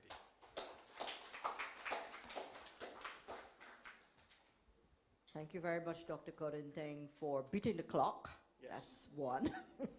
And just to share very briefly, because you have challenged us to upscale. Yes. But before we upscale, I will just say there's nothing that you have challenged us to do so far that we haven't done, including having a regional session like this and finding the funding to do it. That's right. But I just want to share, because even though sometimes we do share through our public service information, press releases and so on about what we're doing, like any other sector, general members of the public get desensitized. Or the Integrity Commission again, or the Coalition for the Rights of the Child again, over and over. But I just want to take this opportunity to say and to recognize, for example, the FIU, who, as you know, is one of the members of our regional CCAI ACB. Yeah. And they have implemented a national risk management system, right, with assistance from the World Bank. And it was only last year, in collaboration with the Integrity Commission as a national anti-corruption stakeholder, that that report was completed. We have Mr. Finley here and Mrs. Dow Mitchell, both our members of office, and they were very much a part of the they were focal points for focus groups, as well as assisted in the compilation of that report. The FIU is represented, so I'm sure tomorrow they can perhaps elaborate a little bit more on that. Through our previous training as well, while you were here, I think 2 cycles ago, we also had the appointment of champions as a pilot project. I think the police and the customs, they appointed champions for risk management and anti-corruption, similar to what you described there. This is the unscaled, but I had the good fortune to go to the customs department, and I shared that we have actually been working with them. They had some issues. We did a voluntary investigation of their systems, and they have required that every batch of customs officers must be trained by the Integrity Commission, and that has begun last year. Good. So they have been really upping their risk management by creating a risk management department, and there is a champion who comes to training with us. And lastly but not least, I just want to share as well that through our Integrity Commission, working with the Accountant General's office, we have created a gift registry system. So a gift registry system is in place in Grenada and is currently being rolled out. We're using these kinds of exercises and a roundtable that is to take place on Thursday, I believe, to make sure that this system is taking hold, and that means that if public officers accept gifts in excess of $500, these gifts have to be handed over to the Accountant General's office. And then a committee, which includes members of the commission, will determine what happens to those gifts. That is, whether they are returned to the recipients or whether they are given over to the state. So I just wanted to share that, as indeed we will take up your challenge to scale up, because that's what we always do. Thank you so much for that information. It's very heartwarming, and as I mentioned, I know and I believe in Grenada Integrity Commission, and I know you will be doing. That's why I think I'm challenging you to continue to do what you are doing best, and I know you'll get there, because already it's even showing in the Transparency International Perception Corruption Index. It started, from last year's an improvement now and all that. So I just want to wish you to continue, keep it up, and I know that you get there, God willing. I could see some hand.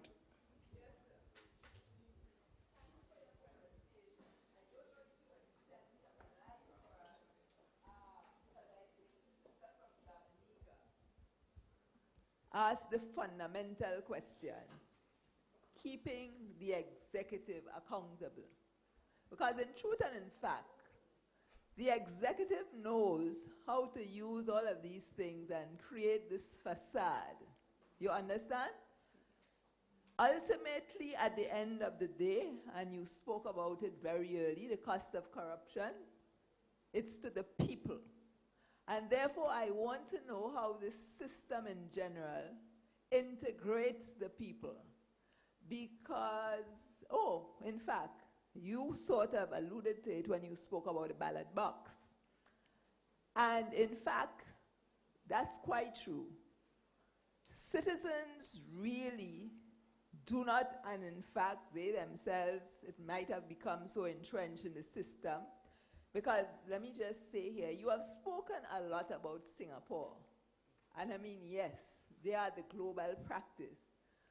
But at the end of the day, really, and the region, so we're not there, and God alone knows if we're going to reach there. It's aspirational, and we've been talking about them for the last 50 years. So what really works in our environment? And since the people are to be the ultimate beneficiaries of this system, how can this system get the people more involved to ensure the mainstreaming? Because yes, we don't understand that when we go behind there and make deals, it might be in our private interest. And some of the people who actually think they're benefiting, down the road, in fact, we are going to be paying for it. So I want to ask a little more, how do we see this system, these committees and commissions, integrating and grounding more with whether it is through the information, whether it is through some sort of committee, because at the end of the day, transparency is a big thing, knowledge, to know what's going on, to help to set up this accountability that the Dominican counterpart referred to. Yeah, I think the Integrity Commission chair has at least educated us on few and yet very significant steps they are taking.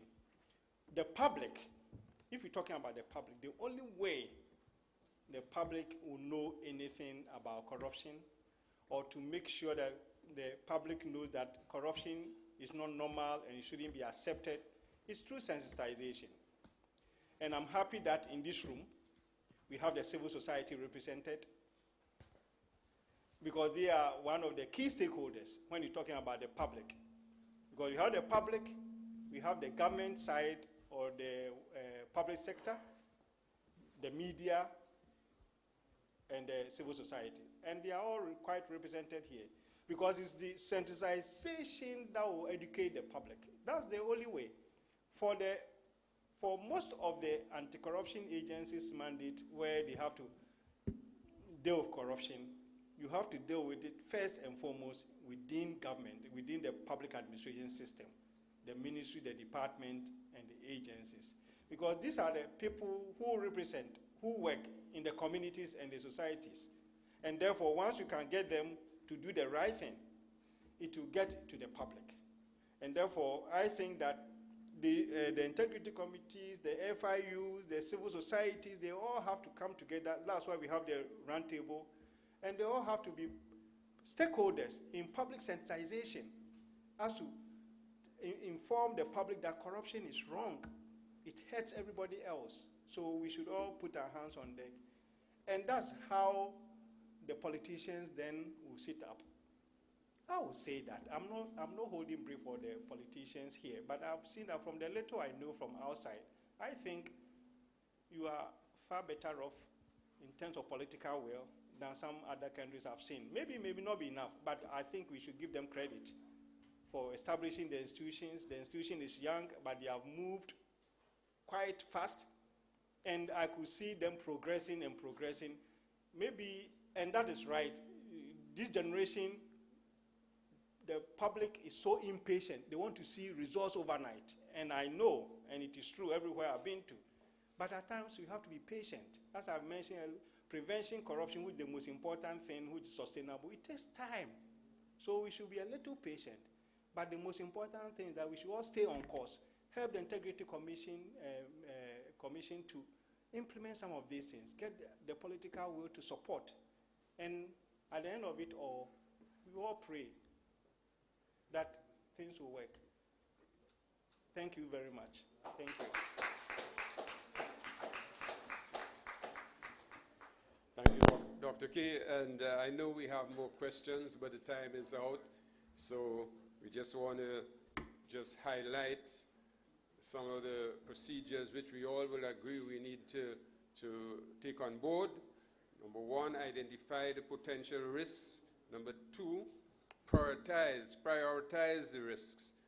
And then we would recommend strategies and action plan and find some ways of implementing incentives. So we thank you very much, Dr. Karantide, and it's now lunchtime. I'll just hand over to Ms. Sandy David for whatever announcement she has.